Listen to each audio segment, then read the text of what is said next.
सो hi guys, स्वागत है आप सब लोग का इस वीडियो में। आज अपन लोग देखेंगे basically memorandum of association and articles of association क्या होता है। ये सीएस एग्जीक्यूटिव का चैप्टर है। सीए इंटर में भी ये सारी चीज़ें कॉर्पोरेट एंड अदर लॉज की अगर अपन बुक देखें तो उसमें ये चैप्टर ये कंसेप्ट अपने को उस जगह पे मिलेगा। तो सीए इंटर हो गया, सीए फाउंडेशन हो गया, सीएस एग्जीक्यूटिव हो गया, सीएस ईटी में भी अगर हो गया तो उसके बाद में सीए में इंटर, सीए में फाउंडेशन, सब लोगों को ये उस जगह पे ये लेक्चर उस जगह पे एक तरीके से यूज़फुल रहने वाला है। एक क्विक रिवीजन इस पीपीटी के माध्यम से अपन लोग करेंगे।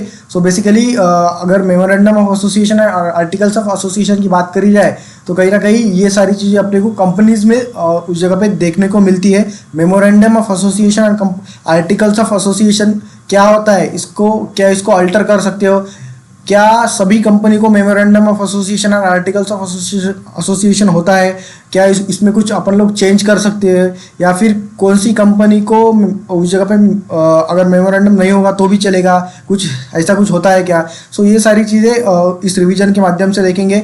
तो इस जगह पे बेसिकली अगर अपन स्पेसिफिकली अगर अपन बात करें तो यहाँ पे सीएस एग्जीक्यूटिव का ये पूरा आपका जो चैप्टर है memorandum of association and articles of association, C law में, कंपनी लॉ में, सीएस एग्जीक्यूटिव के तो उस जगह पे पूरा सारा चीज़ें, सारे कंसेप्ट उस चैप्टर के इस पीपीटी में कवर कर रखे हैं। ये रिवीजन के तौर पर आप लोग इसको देख सकते हो। बेसिकली एक उस जगह पे एग्जॉस्टिव पूरा कंसेप्चुअल क्लैरिटी के साथ उस जगह पे ये वीडियो रहने वाला है, ये लेक्चर रहने वाला है, ये रिवीजन रहने वाला है। तो कहीं ना कहीं मैं रिकमेंड करूंगा कि अगर आपको रिवीजन करना है, अगर आपको कंसेप्चुअल क्लैरिटी लेनी है तो डेफिनेटली आप इस जगह पे इस वीडियो को रेफर कर सकते हो। और अगर आपको उस जगह पे पढ़ना है तो डेफिनेटली आप लोग अपने नोट्स से या फिर जो कुछ भी अपने हैंड रिटन नोट्स से, आपकी क्लास के नोट्स से, उससे डेफिनेटली पढ़ सकते हो।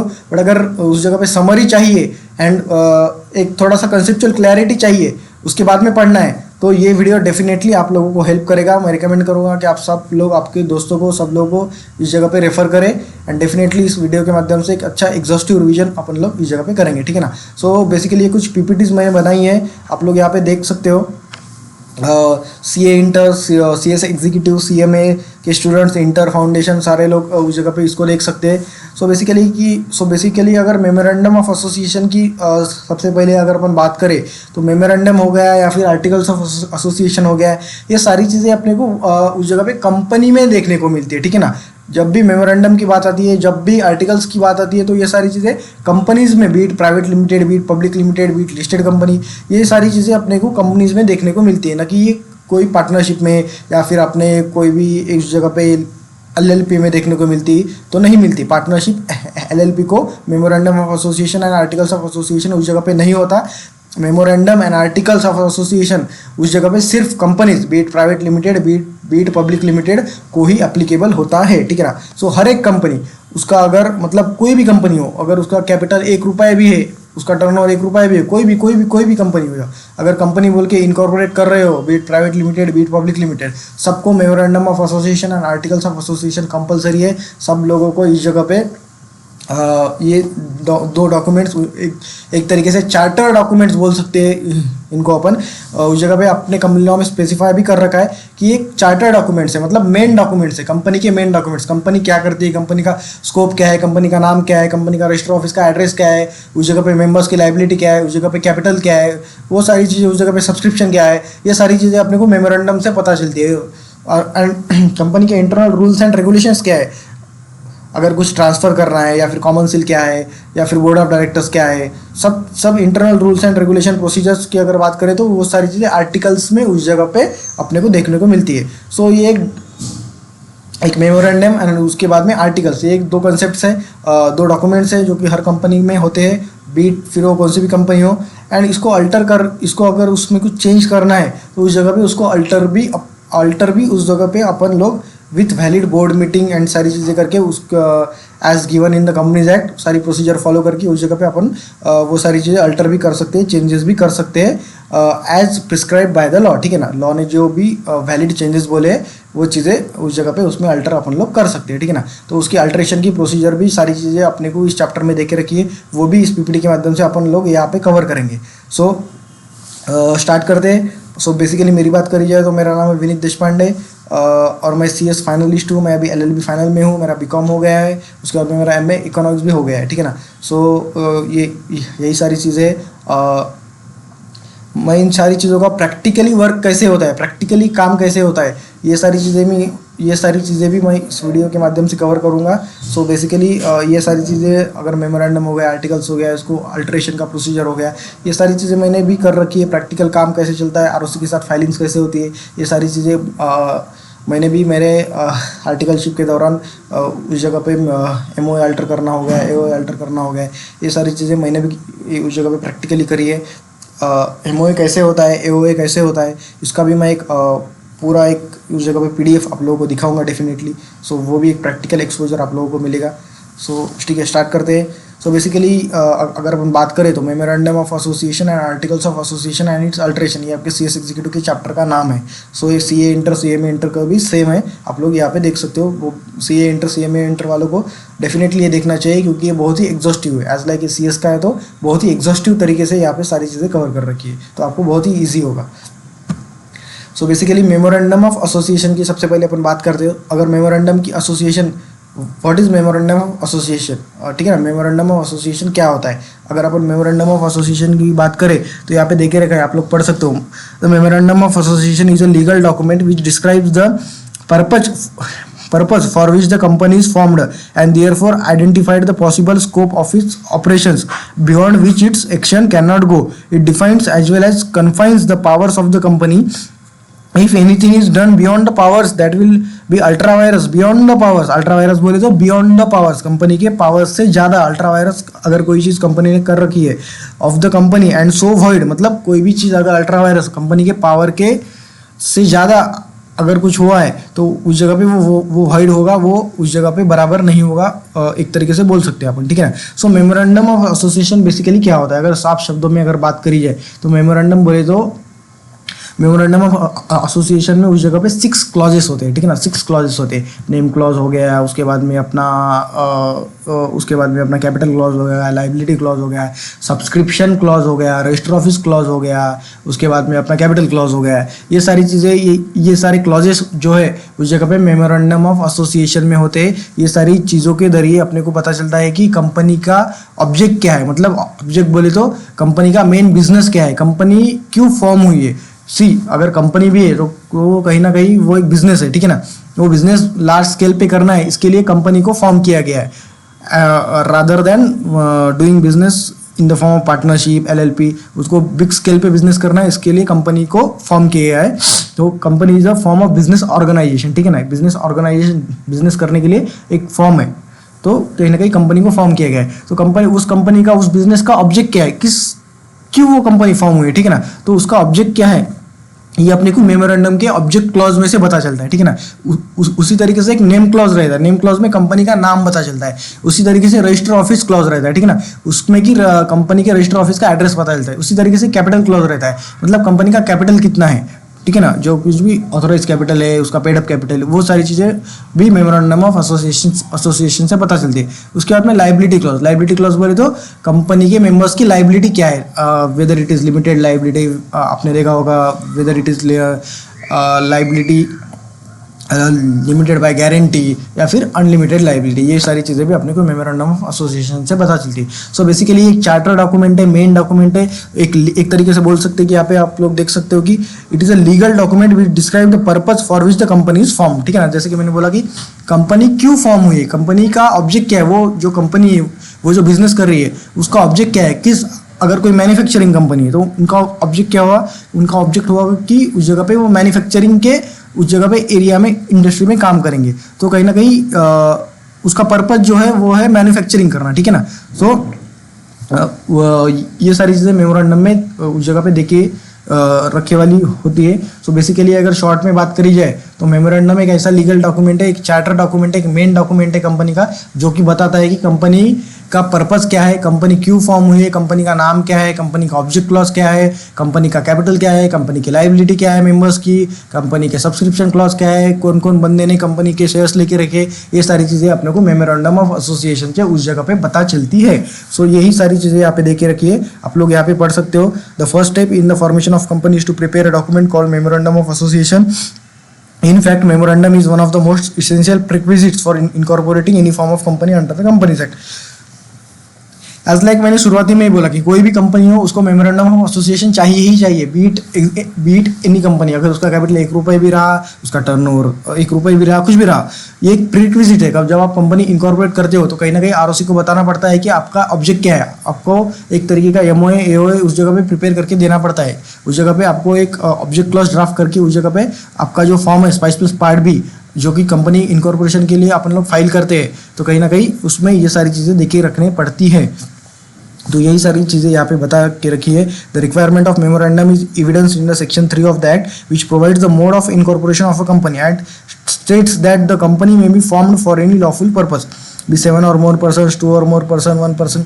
मतलब वही चीज़ें देखे रखी है कि यहाँ पे अगर कंपनी सेक्शन 3 पे उस जगह पे प्रिस्क्राइब कर रखा है कि कंपनी उस जगह पे किसी भी लॉफुल पर्पस के लिए उस जगह पे, जैसे मैंने बोला कि फॉर्म हो सकती है, एंड 7 और मोर पर्सन्स मिलके एक उस जगह पे पब्लिक कंपनी फॉर्म कर सकते हैं। 7 शेयर होल्डर मिलके, 2 शेयर होल्डर्स मिलके उस जगह पे प्राइवेट कंपनी फॉर्म कर सकते हैं। एंड एक अगर बंदा रहा तो वो 1 पर्सन कंपनी भी उस जगह पे चालू कर सकता है। सो ये हो गया memorandum of association. Memorandum of association अगर फिर से एक बार अगर शॉर्ट में अगर बात करी जाए तो शॉर्ट में एक ऐसा डॉक्यूमेंट, एक ऐसा लीगल डॉक्यूमेंट, एक ऐसा चार्टर डॉक्यूमेंट, एक ऐसा कंपनी का मेन डॉक्यूमेंट जो सारे कंपनीज को अप्लीकेबल है, be it any company, private limited, public limited, listed company, जो कि बताता है कि कंपनी का नाम क्या है, कंपनी का रजिस्टर ऑफिस क्या है, कंपनी की लायबिलिटी क्या है मेंबर्स की, कंपनी का सब्सक्रिप्शन कैपिटल क्या है, कंपनी का कैपिटल क्या है, उस जगह पे कंपनी का ऑब्जेक्ट क्या है, मोर स्पेसिफिकली कंपनी किस चीज़ के लिए फॉर्म हुई है। अगर कंपनी मैन्युफैक्चरिंग के लिए फॉर्म हुई है, कंपनी किसी सर्विस देने के लिए फॉर्म हुई है, तो उस जगह पे मेमोरेंडम ऑफ एसोसिएशन से ये सारी चीज़ें अपने को बता लगती है। तो ये हो गया मेमोरेंडम ऑफ एसोसिएशन। उसके बाद में अगर बात करें definition and provision pertaining to memorandum under Companies Act के अंदर उस जगह पे मेमोरेंडम ऑफ एसोसिएशन की डेफिनेशन उस जगह पे क्या देखे रखी है। तो यहाँ पे आप लोग देख सकते हो कि according to section 2 subsection 56 of the Act, memorandum means the memorandum of association of a company as originally framed and altered from time to time in pursuance of any previous company law or this Act. Section 4 of the act specifies in clear terms the content of memorandum which is a charter of the company. जैसे मतलब मैंने बोला कि company का memorandum एक charter document है. Charter बोले तो एक मेन डॉक्यूमेंट है कंपनी का, जो प्रिस्क्राइब करता है कि कंपनी का ऑब्जेक्ट क्या है, कंपनी का नेम क्या है, कंपनी के उस जगह पे लाइबिलिटी, कैपिटल, सब्सक्रिप्शन क्लॉज क्या है, ये सारी चीज़ें उस जगह पे एक मेमोरेंडम ऑफ एसोसिएशन बताता है. तो वही सारी चीज़ें यहाँ पे देखे रखी है, आप लोग यहाँ पे पढ़ सकते हो. यहाँ पे एक क्वेश्चन है, do all the companies require MOA. ये सारी चीज़ें मैंने पहले ही कवर कर रखी है यहाँ पे पढ़ने से पहले ही, ठीक है ना. Do all companies require MOA, तो जैसे मैंने बोला कि सारी company, be it any public, private, listed, जो कुछ भी कंपनी है, सारी कंपनी को उस जगह पे मेमोरेंडम ऑफ एसोसिएशन लगता है. सारी कंपनी को मेमोरेंडम ऑफ एसोसिएशन उस जगह पे इनकॉर्पोरेशन के टाइम पे प्रीरिक्विजिट है. आप उनको वो ऑब्जेक्ट क्लॉज, वो पूरा एमओए सारे एक गिवन फॉर्मेट में उस जगह पे फाइल करना रहता है, तो ही जाके उस जगह पे कंपनी इनकॉर्पोरेट होती है. उसके बाद में अगर बात करी जाएगी form of memorandum of association. Memorandum of association का फॉर्म क्या है, ठीक है ना. मतलब इसमें उस जगह पे कंपनीज एक्ट में उस जगह पे 5 टेबल देके रखे. मतलब टेबल है कौन सी कंपनी के लिए, अगर आपकी कंपनी लिमिटेड बाय शेयर्स है, मतलब उस जगह पे 3 उस जगह पे टाइप्स रहते हैं, आप लोगों ने पढ़ा होगा. Company limited by shares, limited by guarantee and unlimited company. अगर आपकी कंपनी लिमिटेड बाय शेयर्स है, मतलब शेयर होल्डर्स की जो लायबिलिटी है वो up to the value of shares held by them. मतलब किसी शेयर होल्डर ने उस जगह पे 100 शेयर्स लेके रखे, तो उसकी लायबिलिटी कितनी है भैया, उसकी लायबिलिटी है 100 शेयर्स. अगर 100 शेयर के पैसे अगर वो पे कर देता है, अगर एक शेयर का प्राइस है उस जगह पे 100 रुपये, किसी ने अगर मिस्टर ए के पास 100 शेयर्स है, एक शेयर का प्राइस है 100 रुपये, तो जब वो उस जगह पे 10,000 रुपये, 100 इंटू 100, 10,000 रुपीज़ पे कर देगा, उसकी लायबिलिटी खत्म, ठीक है ना. कंपनी बाकी बाद में कंपनी कहाँ भी जाए, कंपनी को कुछ लेना देना नहीं है, ठीक है ना. बाकी कंपनी के ऊपर कितनी भी लायबिलिटी आ जाए, शेयर होल्डर्स को कुछ लेन देन नहीं है, तो ये लिमिटेड लाइबिलिटी का बेनिफिट जो वहाँ पे कंपनी में मिलता है, जो कि एक मेन रीज़न है उस जगह पे कंपनी इनकॉर्पोरेट करके बिजनेस करने का, ठीक है ना। यहाँ पे सेपरेट लीगल एंटिटी का कंसेप्ट होता है, बिजनेस और पर्सन अलग अलग है, कोई लेना देना नहीं है, कंपनी खुद की एक अलग उस जगह पे पर्सनैलिटी है, दो it is artificial judicial person but which act through the natural person, but उस जगह पे कंपनी की एक सेपरेट आइडेंटिटी है, लीगल एंटिटी है, वो उसकी एक सेपरेट आइडेंटिटी है, उसका खुद का नाम है, वो खुद के दम पे ऊपर चल सकती है, वो खुद के नाम पे प्रॉपर्टी होल्ड कर सकती है, वो खुद के नाम पर सारी चीज़ें कॉन्ट्रैक्ट में एंटर कर सकती है, वो सारी चीज़ें हैं। तो इसके लिए शेयर होल्डर्स की, मेंबर्स की उस जगह पे लाइबिलिटी लिमिटेड है। तो अगर आपकी कंपनी लिमिटेड वाला शेयर्स है तो टेबल ए में जो फॉर्मेट है उस जगह पे वो आपको उसी में आपको एमओए उस जगह पे देखने को मिलेगा। टेबल बी की अगर बात करें तो company limited by guarantee not having share capital, मतलब कंपनी अगर लिमिटेड बाय गारंटी है और उसमें शेयर कैपिटल नहीं है तो टेबल बी को फॉलो किया जाएगा, ठीक है ना। टेबल सी की अगर बात करें तो company limited by guarantee having a share capital, मतलब कंपनी लिमिटेड बाय गारंटी है बट उसमें शेयर कैपिटल है, शेयर्स है, उस जगह पे शेयर होल्डर्स ने शेयर होल्ड करके रखे, तो ये टेबल में ये फॉर्मेट में एमओए रहेगा। उसके बाद में table D unlimited companies not having share capital, उसके बाद में table E unlimited companies having share capital, मतलब शेयर कैपिटल अनलिमिटेड कंपनी का जहाँ पर की शेयर कैपिटल नहीं है उसका टेबल डी, और जहाँ पर भी शेयर कैपिटल है अनलिमिटेड कंपनी का उसके लिए टेबल ई उस जगह पे फॉलो किया जाएगा। उसके बाद में देख सकते हो कि company shall adopt any of the model forms of memorandum of association mentioned above as may be applicable to it. Memorandum should be printed, numbered and divided into paragraph. It should also be signed by subscribers of company. मतलब memorandum association जो होता है उस जगह पे paragraph में divide कर रखा होना चाहिए, मतलब जो कुछ भी ऑब्जेक्ट आप लोग मेमोरेंडम में देते हो, ठीक है ना, तो उस जगह पे अगर आपका मैन्युफैक्चरिंग का ऑब्जेक्ट है तो खाली उसमें मैन्युफैक्चरिंग लिख दिया तो हो गया, ऐसा नहीं, वो उसको स्पेसिफाई करना पड़ेगा कि कंपनी क्या क्या काम करेगी, और उसको वो सारी चीज़ें पैराग्राफ में डिवाइड करके उस जगह पे होनी चाहिए। एंड उस जगह पे सब्सक्राइबर जो है, मतलब शेयर होल्डर्स जो है, जिन्होंने कंपनी के शेयर्स को सब्सक्राइब कर रखा है, जिन्होंने कंपनी के शेयर्स लेके रखे, उस जगह पे उनको वो जो मेमोरेंडम ऑफ एसोसिएशन है उसको साइन करना पड़ेगा। उसके लास्ट पेज पर उनका नाम, एड्रेस, ऑक्यूपेशन सारी चीज़ें होगी और उन्होंने कितने शेयर्स लिए वो वहाँ पे होगा एंड उनका वहाँ पे साइन होना चाहिए। दो अभी ये ई फॉर्म होता है INC 33 बोल के ई एमओए उस जगह पे जनरेट होता है और उसमें सब्सक्राइबर लिस्ट भी वहाँ पे जनरेट होती है, आपको बस उसको DSC लगाना होता है। वो भी कैसे होता है वो भी मैं आपको बताऊँगा डेफिनेटली, बट अभी के लिए इतना काफ़ी है। उसके बाद में अगर बात करें तो contents of memorandum of association, जैसे मैंने बोला कि 6 क्लॉजेस होते हैं, सारी चीज़ें मैंने पहले ही कवर कर रखी है, आपको कुछ करना ही नहीं है भाई, ठीक है ना, मैंने सारी चीज़ें पहले ही बोल के रखी है, ये मैं बस रिपीट कर रहा हूँ। Contents of memorandum of association section 4 read with schedule 1 name clause. Name clause में क्या रहेगा भाई, कंपनी का नाम रहेगा, अगर एक्स प्राइवेट लिमिटेड है तो एक्स प्राइवेट लिमिटेड, अगर उस जगह पे पब्लिक लिमिटेड कंपनी है तो एक्स लिमिटेड, उस जगह पे प्राइवेट नहीं होगा। उसके बाद में ऑब्जेक्ट क्लॉज बोले तो कंपनी का ऑब्जेक्ट क्या है, कंपनी अगर मैन्युफैक्चरिंग सेक्टर में है तो कंपनी का ऑब्जेक्ट क्या होगा कि मैन्युफैक्चरिंग करना, असेंबलिंग करना, फैब्रिकेटिंग करना, ये सारी चीज़ें हो गई। अगर ऑब्जेक्ट है सर्विसेज देना तो उस जगह पे क्या हो गया, सर्विसेज वाली हो गई, ठीक है ना। उसके बाद में आता है रजिस्टर ऑफिस क्लॉज, मतलब रजिस्टर ऑफिस क्लॉज मतलब कंपनी का रजिस्टर ऑफिस किधर है, अगर कंपनी का रजिस्टर ऑफिस करवे नगर पुणे में है तो उस जगह पे आएगा करवे नगर पुणे, जो भी एड्रेस है उस जगह पे एड्रेस आएगा। कंपनी का रजिस्टर ऑफिस मुंबई में है, अगर बेंगलोर में है तो पूरा रजिस्टर ऑफिस का एड्रेस उस जगह पे आएगा, उसे बोलते हैं रजिस्टर ऑफिस क्लॉज। उसके बाद में आता है लाइबिलिटी क्लॉज। लाइबिलिटी क्लॉज बोले तो कंपनी की लाइबिलिटी मेंबर्स की कितनी है, limited by shares, limited by guarantee, unlimited company, वही सारी चीज़ें। उसके बाद में आता है सब्सक्रिप्शन क्लॉज। सब्सक्रिप्शन क्लॉज बोले तो कंपनी के सब्सक्राइबर्स ने कितने शेयर्स लेके रखे, ठीक है ना, कितने शेयर्स सब्सक्राइब हुए, वो सारी चीज़ें वहाँ पे देखिए। उसके बाद में कैपिटल क्लॉज। कैपिटल क्लॉज बोले तो कंपनी का कैपिटल कितना है, ऑथोराइज कैपिटल जो होता है 1 लाख है, 2 लाख है, 10 लाख है, 50 लाख है, 1 करोड़ है, 2 करोड़ है, 10 करोड़ है, 20 करोड़ है, 50 करोड़ है, 100 करोड़ है, 1000 करोड़ है, जो कुछ भी है उस जगह पे कैपिटल क्लॉज में दिए वाला रहता है। यही से भाई देखो, यही सारी चीज़ें देखिए रखिए। As per section 4 subsection 1 of the memorandum of limited company must state the following: the name of company with limited as its last word in case of public company and private limited as its last word in case of private company. Name clause: this shall not apply in case of companies registered under section 8. Similarly, in case of government companies, the name of company need not to be ended words limited or private limited.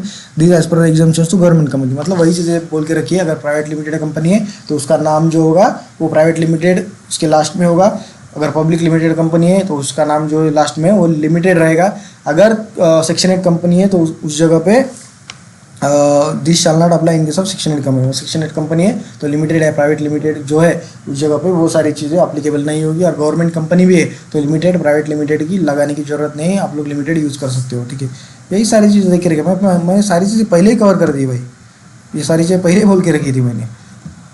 उसके बाद में आता है ये alteration of memorandum of association. अगर समझो memorandum अगर आपको आपका मैन्युफैक्चरिंग का उस जगह पे बिजनेस है, ठीक है ना, मैन्युफैक्चरिंग के बिजनेस के हिसाब से आप लोगों ने एमओए बनाया है। वो एमओए कैसा रहता है प्रैक्टिकली मैं आपको दिखाऊंगा अभी लेक्चर के लास्ट में, एक पीडीएफ है, वो सारी चीज़ें मैं आपको दिखाऊंगा अभी, ठीक है ना। तो अगर उसमें कुछ चेंजेस करना है, कुछ न्यू एक्टिविटी एडिशन करनी है, या फिर मैन्युफैक्चरिंग के सेक्टर में भी ऐसी कोई एक्टिविटी करनी है जो भी आपके मेमोरेंडम में उस जगह पे आपके ऑब्जेक्ट में कवर नहीं है, ठीक है ना, आप लोग वही बिजनेस, एक बात याद रखना, सॉरी, आप लोग वही बिजनेस कर सकते हो जो भी आपके मेमोरेंडम में स्पेसिफाई कर रखा है। मेमोरेंडम में स्पेसिफाई न की वाली चीज़ें आप लोग नहीं कर सकते। आप हमने ऊपर पढ़ा था कि अल्ट्रा वायरस चीज़ें बियॉन्ड द पावर्स, मेमोरेंडम जो पावर देता है, जो चीज़ें उसमें लिखी है उसके पार जाके आप लोग कोई चीज़ करते हो तो वो चीज़ अल्ट्रा वायरस रहेगी, वो चीज़ वाइड रहेगी, वो चीज़ बराबर नहीं रहेगी, वो एज पर द लॉ नहीं रहेगी। उस जगह पे आप लोगों के ऊपर आरओसी एक्शन ले सकता है, आरडी एक्शन ले सकता है, एंड कंपनी के ऊपर उस जगह पे पेनल्टी लग सकती है, ठीक है ना। अगर एनसीएलटी रहे तो उस जगह पे फाइन लग सकता है, ठीक है ना। तो ये सारी चीज़ें आपको ध्यान रखनी होगी। तो जो कुछ भी अगर एमओए में जो सारी चीज़ें कवर नहीं है, आपके ऑब्जेक्ट में जो सारी चीज़ें कवर नहीं है, अगर वो उसकी उस साइड में आप लोग काम करना चाहते हो तो सबसे पहले आपको एमओए अल्टर करना पड़ेगा, आरओसी के साथ फाइलिंग करनी पड़ेगी।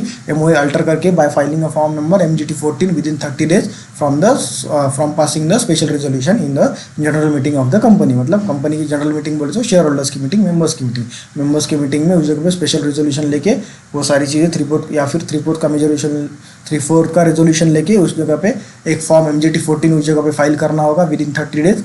स्पेसिफिकली MGT14 फॉर्म होता है कि जो कुछ भी रेजोल्यूशन आपने फाइल किए पास किया है वो आरओसी के साथ फाइल करना, आरओसी को इंटीमेट करना with in 30 days of passing the resolution. तो उस जगह पे आप लोग अल्ट्रेशन ऑफ एमओए कर सकते हो, ठीक है ना, और उसके बाद में वो एक्टिविटी में एंटर कर सकते हो।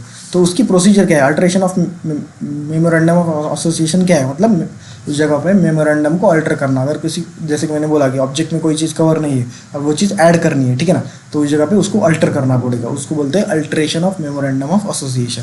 तो अल्ट्रेशन क्या हो, मतलब किसका अल्ट्रेशन हो सकता है, अल्ट्रेशन इन नेम क्लॉज, अगर कंपनी का नेम चेंज हुआ है तो उस जगह पे आपको कंपनी का मेमोरेंडम भी अल्टर करना पड़ेगा। क्योंकि अगर समझो कंपनी का नाम इनकॉर्पोरेशन के टाइम पे ए प्राइवेट लिमिटेड है, उसके बाद में होगा एक्स प्राइवेट लिमिटेड, ठीक है ना। तो अगर फिर एक्स प्राइवेट लिमिटेड अगर नेम हो गया तो कहीं ना कहीं आपके आर्टिकल्स के ऊपर, मेमोरेंडम के ऊपर कंपनी का नाम रहता है, नेम क्लॉज रहता है। जैसे मैंने बोला कि भाई मेमोरेंडम में एक नेम क्लॉज रहता है, नेम क्लॉज बोले तो कंपनी का उसके ऊपर नाम रहता है। तो जिस डॉक्यूमेंट पे कंपनी का पुराना नाम है वो सारी चीज़ें आपको चेंज करनी पड़ेगी, चेंज करनी पड़ेगी बोले तो अल्टर करना पड़ेगा, ठीक है ना।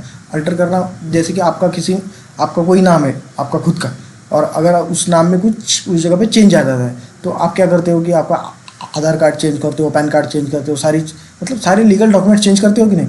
उसी तरीके से कंपनी का है भाई, उसी तरीके से कंपनी को भी उस जगह पे सारी चीज़ें चेंज करनी पड़ेगी, ठीक है ना। तो अगर कंपनी का नेम चेंज हुआ तो उसमें अल्ट्रेशन, नेम क्लॉज में अल्ट्रेशन करना पड़ेगा एमओए के। अगर ऑब्जेक्ट चेंज हुआ कंपनी का, जैसे मैंने बोला कि उस जगह पे कोई एक्टिविटी नहीं थी वो ऐड करी, तो ऑब्जेक्ट क्लॉज में अल्टर करना पड़ेगा। अगर उस जगह पे कंपनी के रजिस्टर ऑफिस में चेंज हो गया तो उस जगह पे रजिस्टर ऑफिस का क्लॉज चेंज करना पड़ेगा। कैपिटल में कुछ चेंज हुआ, पहले ऑथराइज कैपिटल 1 लाख था, अभी 2 लाख हो गया, अल्ट्रेशन करना पड़ेगा एमओए के क्लॉज में, कैपिटल क्लॉज में। उस जगह पे लाइबिलिटी क्लॉज हो गया, लाइबिलिटी मतलब कंपनी की लाइबिलिटी अगर पहले लिमिटेड बाय शेयर्स थी, अभी अनलिमिटेड कंपनी करना है या फिर लिमिटेड बाय गारंटी करना है, तो उस जगह पे एमओए का वो क्लॉज अल्ट्रेशन इन अपने लाइबिलिटी क्लॉज, वो सारी चीज़ें करनी पड़ेगी। वही सारी चीज़ें उस जगह पे देखे रखिए। उसके बाद में आता है alteration of MOA due to change in name, जैसे मैंने बोला यही सारी चीज़ें बार बार देखे रखिए भाई। एमओए बेसिकली एमओए क्या है और उसका अल्ट्रेशन क्या है, ये सारी चीज़ें मैंने पहले ही आपको समरी में बोल दी। अभी यही सारी चीज़ें यहाँ पे उस जगह पे प्रिस्क्राइब करके लिख के रखिए, ये सारी चीज़ें अपन लोग देखेंगे। So alteration of MOA due to change in name clause, मतलब अगर नेम क्लॉज में चेंज हुआ तो उस जगह पे एमओए को, जैसे मैंने बोला कि एमओए का नेम क्लॉज उस जगह पे अपने को चेंज करना पड़ेगा। तो चेंज ऑफ नेम कब हो सकता है, जब कंपनी को लगता है कि खुद का नाम चेंज करा जाए। अगर कंपनी का नाम है समझो ए मैन्युफैक्चरिंग प्राइवेट लिमिटेड, या अगर उसको लगता है कि भाई ये नाम थोड़ा अलग है, अब कुछ हटके नाम रखते हैं, ठीक है ना, ये नाम बहुत बोर हो गया बोले, अच्छा सा नाम रखते हैं कोई तो भी। तो अगर ऐसा करना है, तो अगर कंपनी के डायरेक्टर्स को लगता है, मेंबर्स को लगता है, शेयर होल्डर्स को लगता है कि भाई कुछ तो भी तड़का फड़का होना चाहिए, एक बढ़िया नाम कंपनी का रहना चाहिए, क्या है ये प्राइवेट लिमिटेड, अपने को खतरनाक नाम रखना है आखिरी एकदम, तो कहीं ना कहीं वो खुद से भी चेंज कर सकते हो। या फिर सेंट्रल गवर्नमेंट ने अगर डायरेक्ट किया है, अगर उन्होंने कोई नाम में गलत चीज़ यूज़ की है, मतलब अगर आप लोग देखोगे तो स्टेट वर्ड जो है अगर वो अलाउड नहीं है, वो खाली गवर्नमेंट कंपनी यूज़ कर सकती है, ठीक है ना। तो अगर स्टेट वर्ड हो गया या फिर कोई भी चीज़ जो अलाउड नहीं है वो उस जगह पे कंपनी ने अपने नाम में यूज़ करी, तो उस जगह पे सेंट्रल गवर्नमेंट डायरेक्ट कर सकता है, ministry of corporate affairs ROC उस जगह पे डायरेक्ट कर सकता है रजिस्टर ऑफ कंपनी कि भाई कंपनी तुम्हारा नाम चेंज करो, ये सारी चीज़ें, ये सारा जो तुमने पूरा मनमानी कारोबार चला के रखा है, ये सारी चीज़ें नहीं चलेगी, आपको नाम चेंज करना पड़ेगा। तो ये दो केसेस में जब कंपनी को लगता है या फिर सेंट्रल गवर्नमेंट उस जगह पे डायरेक्ट करता है, उस जगह पे कंपनी को अपना नाम चेंज करना पड़ेगा। वही सारी चीज़ें देख के रखिए। उसके बाद में आता है procedure for alteration in the name clause of memorandum of association. अभी इसकी प्रोसीजर क्या है, ठीक है, मुझे मेरा नाम चेंज करना है, बट इसकी प्रोसीजर क्या है, क्यों, मतलब ठीक है मुझे मेरा नाम चेंज करना है, मुझे ऐसा नाम करना है कि जो कुछ हटके लगे, या फिर मेरी जो बिजनेस एक्टिविटी है उसको एक तरीके से रिलेट करे, मतलब नाम पढ़ते ही पता लगना चाहिए कि भैया कि कंपनी का बिजनेस क्या है, ठीक है ना। अगर मेरी कंपनी मैन्युफैक्चरिंग है और मेरा नाम है ए प्राइवेट लिमिटेड, तो मैं कर दूंगा ए मैन्युफैक्चरिंग प्राइवेट लिमिटेड, मतलब जो बंदा देखेगा नाम पढ़ेगा उसको पता चल जाएगा भाई ये कंपनी का बिजनेस मैन्युफैक्चरिंग का है, ठीक है ना। तो ऐसी चीज़ के लिए अगर मैंने मेरा नाम चेंज किया, बट उसकी प्रोसीजर क्या है, ये चीज़ कैसे होती है, क्या ऐसे मेरे बोलने से होगी, नहीं होगी भाई, उसके लिए प्रोसीजर है। तो क्या प्रोसीजर है, सबसे पहले तो बोर्ड मीटिंग बुलानी पड़ेगी, जो कुछ भी आपके डायरेक्टर्स है 2, 5, 10, 15, मैक्सिमम 15 हो सकते हैं, ठीक है ना। तो उनकी बोर्ड मीटिंग उस जगह पे बुलानी पड़ेगी by conveying a notice of 7 days का एडवांस नोटिस उस जगह पे अपने को बोर्ड मीटिंग का देना रहता है, आप लोगों को पता है। तो बोर्ड मीटिंग का नोटिस देके आप लोग बोर्ड मीटिंग कॉल कर सकते हो। बोर्ड मीटिंग में उस जगह पे एक एजेंडा आइटम रहेगा कि भैया अपने को कंपनी का नाम चेंज करना है, बोर्ड मीटिंग बुलाएंगे, उसके बाद में बोर्ड रेजोल्यूशन पास करेंगे। उस बोर्ड रेजोल्यूशन बोले तो collective consent of the whole board मतलब all the board of directors, उसको एक ड्राफ्ट में वो रेजोल्यूशन कैसे होता है वो भी अपन लोग देखेंगे बाद में सामने, उसका फॉर्मेट कैसे रहता है, ठीक है ना। कोई भी रेजोल्यूशन जब अपन लोग बोलते हैं तो बोर्ड रेजोल्यूशन बोले तो बोर्ड का रेजोल्यूशन, बोर्ड ऑफ डायरेक्टर्स का रेजोल्यूशन। अगर रेजोल्यूशन की बात करें तो रेजोल्यूशन का मतलब होता है collective consent of all the members of that group, वो ग्रुप के सारे मेंबर्स का कंसेंट, एक पूरा कलेक्टिव कंसेंट एक ही फॉर्मेट में, एक या दो पैरा में, उसे बोलते हैं रेजोल्यूशन, ठीक है ना। तो बोर्ड रेजोल्यूशन पास करना पड़ेगा कि जो कुछ भी न्यू नाम आप लोग रखना चाहते हो वो न्यू नाम उस जगह पे कंपनी को रिजर्व करना पड़ेगा ROC के साथ bye filing a form number.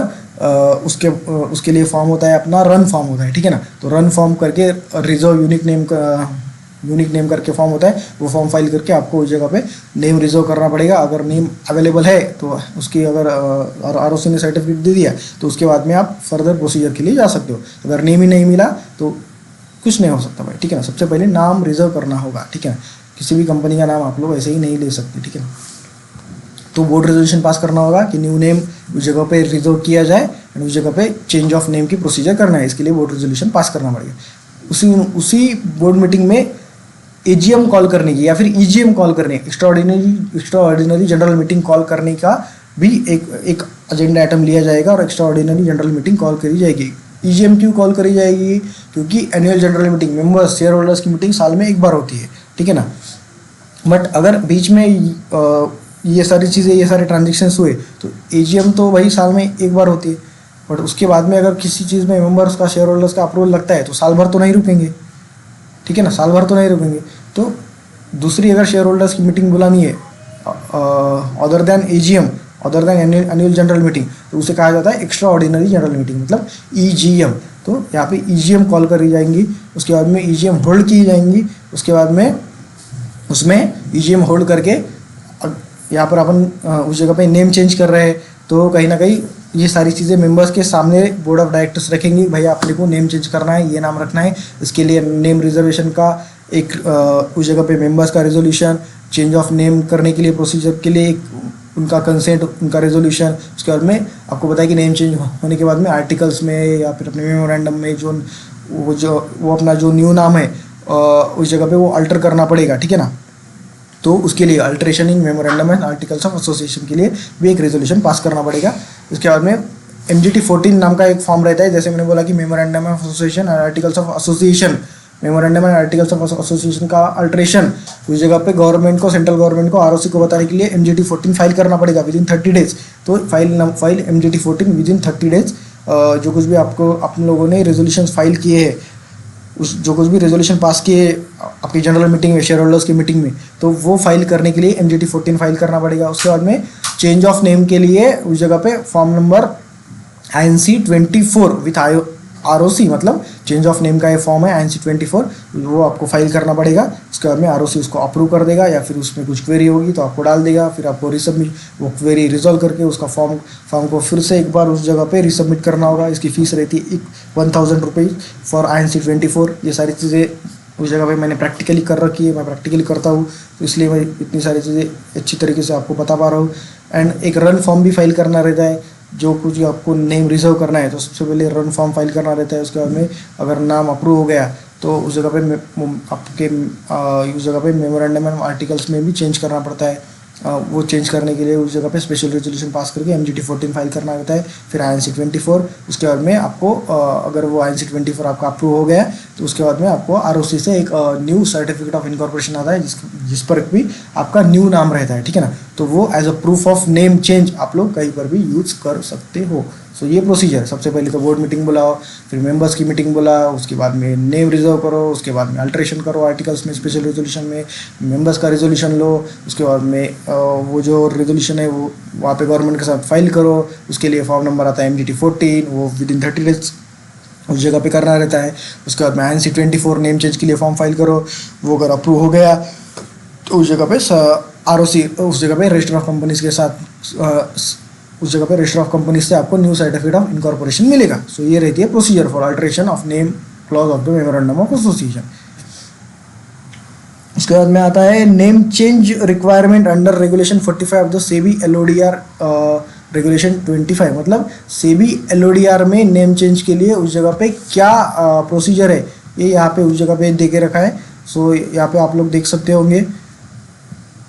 So basically all listed companies which decide to change their names shall be required to comply with the following conditions. A time period of at least 1 year should have been elapsed from the last name change। मतलब अगर आपकी company listed है तो कहीं ना कहीं आपको ये कंपनी एक्ट फॉलो करके जो कुछ भी प्रोसीजर आपने पढ़ी उसके साथ में SEBI LODR listing obligation disclosure requirement जो रेगुलेशंस है सेबी का, वो भी आपको फॉलो करना पड़ेगा, क्योंकि जो लिस्टेड कंपनी होती है उनको सेबी के रेगुलेशन ICDR हो गया, LODR हो गया, वो सारी चीज़ें भी फॉलो करनी रहती है। तो LODR बोलता है कि अगर आपने पिछले लास्ट के 1 ईयर में नेम चेंज किया है तो फिर से 1 ईयर के अंदर आप लोग नेम चेंज नहीं कर सकते। मतलब आपने 2024 नवंबर में नेम चेंज किया है तो नवंबर 24 और 25 नवंबर 2024 से नवंबर 2025 के बीच में फिर से आप लोग नहीं कर सकते। एक ईयर, कम से कम 1 ईयर का गैप होना चाहिए, ठीक है ना। उसके बाद में आता है at least 50% of his total revenue in the preceding 1 year should have been accounted by the new activity suggested by the new name. जैसे मैंने बोला कि एक कंपनी का नाम है A प्राइवेट लिमिटेड, उसके बाद में उसने किया कि A मैन्युफैक्चरिंग प्राइवेट लिमिटेड, ताकि उसकी एक्टिविटी अच्छी तरीके से रिफ्लेक्ट हो सके उसके नेम में ही, ठीक है ना। वो मैन्युफैक्चरिंग की कंपनी थी, उसने A मैन्युफैक्चरिंग किया तो भाई A मैन्युफैक्चरिंग प्राइवेट लिमिटेड करके नाम करा, या फिर A मैन्युफैक्चरिंग लिमिटेड करके नाम करा अगर वो कंपनी लिस्टेड है तो, ठीक है ना। तो उसके नेम से उसकी एक्टिविटी रिफ्लेक्ट हो रही है, कंपनी का ऑब्जेक्ट क्या है, कंपनी की एक्टिविटी किस क्षेत्र में कंपनी काम कर रही है। तो कहीं ना कहीं जो उसका रेवेन्यू है कंपनी का वो मोर देन 50% उस जगह पे रेवेन्यू लास्ट ईयर में, अगर आप अभी चल रहा है 25-26 चल रहा है, ठीक है ना, अभी चल रहा है 25-26 चल रहा है, ठीक है ना। हाँ, तो 24-25 में जो कुछ भी रेवेन्यू हुआ है, अगर 100 रुपये रेवेन्यू है तो मोर देन 50%, मतलब 50 रुपये से ज़्यादा रेवेन्यू आपका उस जगह पे रिसीव होना चाहिए activity suggested bye new name. मतलब आपकी न्यू एक्टिविटी क्या सजेस्ट कर रही है नेम की, उस जगह पे आपकी एक्टिविटी सजेस्ट कर रही है मैन्युफैक्चरिंग।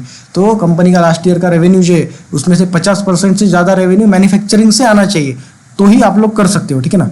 तो ये सारी चीज़ें LODR को, अगर आपकी कंपनी लिस्टेड है तो ये सारी चीज़ें फॉलो करनी पड़ेगी। उसके बाद में है कि the amount invested in the new activity project, fixed asset, advances, work in progress, inventory, investment, trade receivables plus cash and cash equivalents is at least 50% of the assets of the company. The advances shall include only those extended to contractors and suppliers towards execution of projects specific to new activity as reflected in the new name. मतलब amount invested in the new activity project, मतलब जो कुछ भी amount आपने new activity में invest करी है, मतलब क्या इन्वेस्ट मतलब क्या, फिक्स्ड असेट में, उसके बाद में किसी को कुछ एडवांस दे के रखा है, या फिर आपके स्टॉक में, या फिर आपके ट्रेड रिसीवेबल्स में, उसके बाद में कैश एंड कैश इक्विवेलेंट्स में जो कुछ भी अमाउंट आप लोगों ने डाल के रखी है, तो उस जगह पे वो आपके 50% एसेट से ज़्यादा होनी चाहिए, ठीक है ना। उसके बाद में to confirm the compliance the company would have to submit auditor certificate to the stock exchange, मतलब to confirm the compliance company would have to submit auditor certificate to the stock exchange, मतलब auditor से certificate लेना पड़ेगा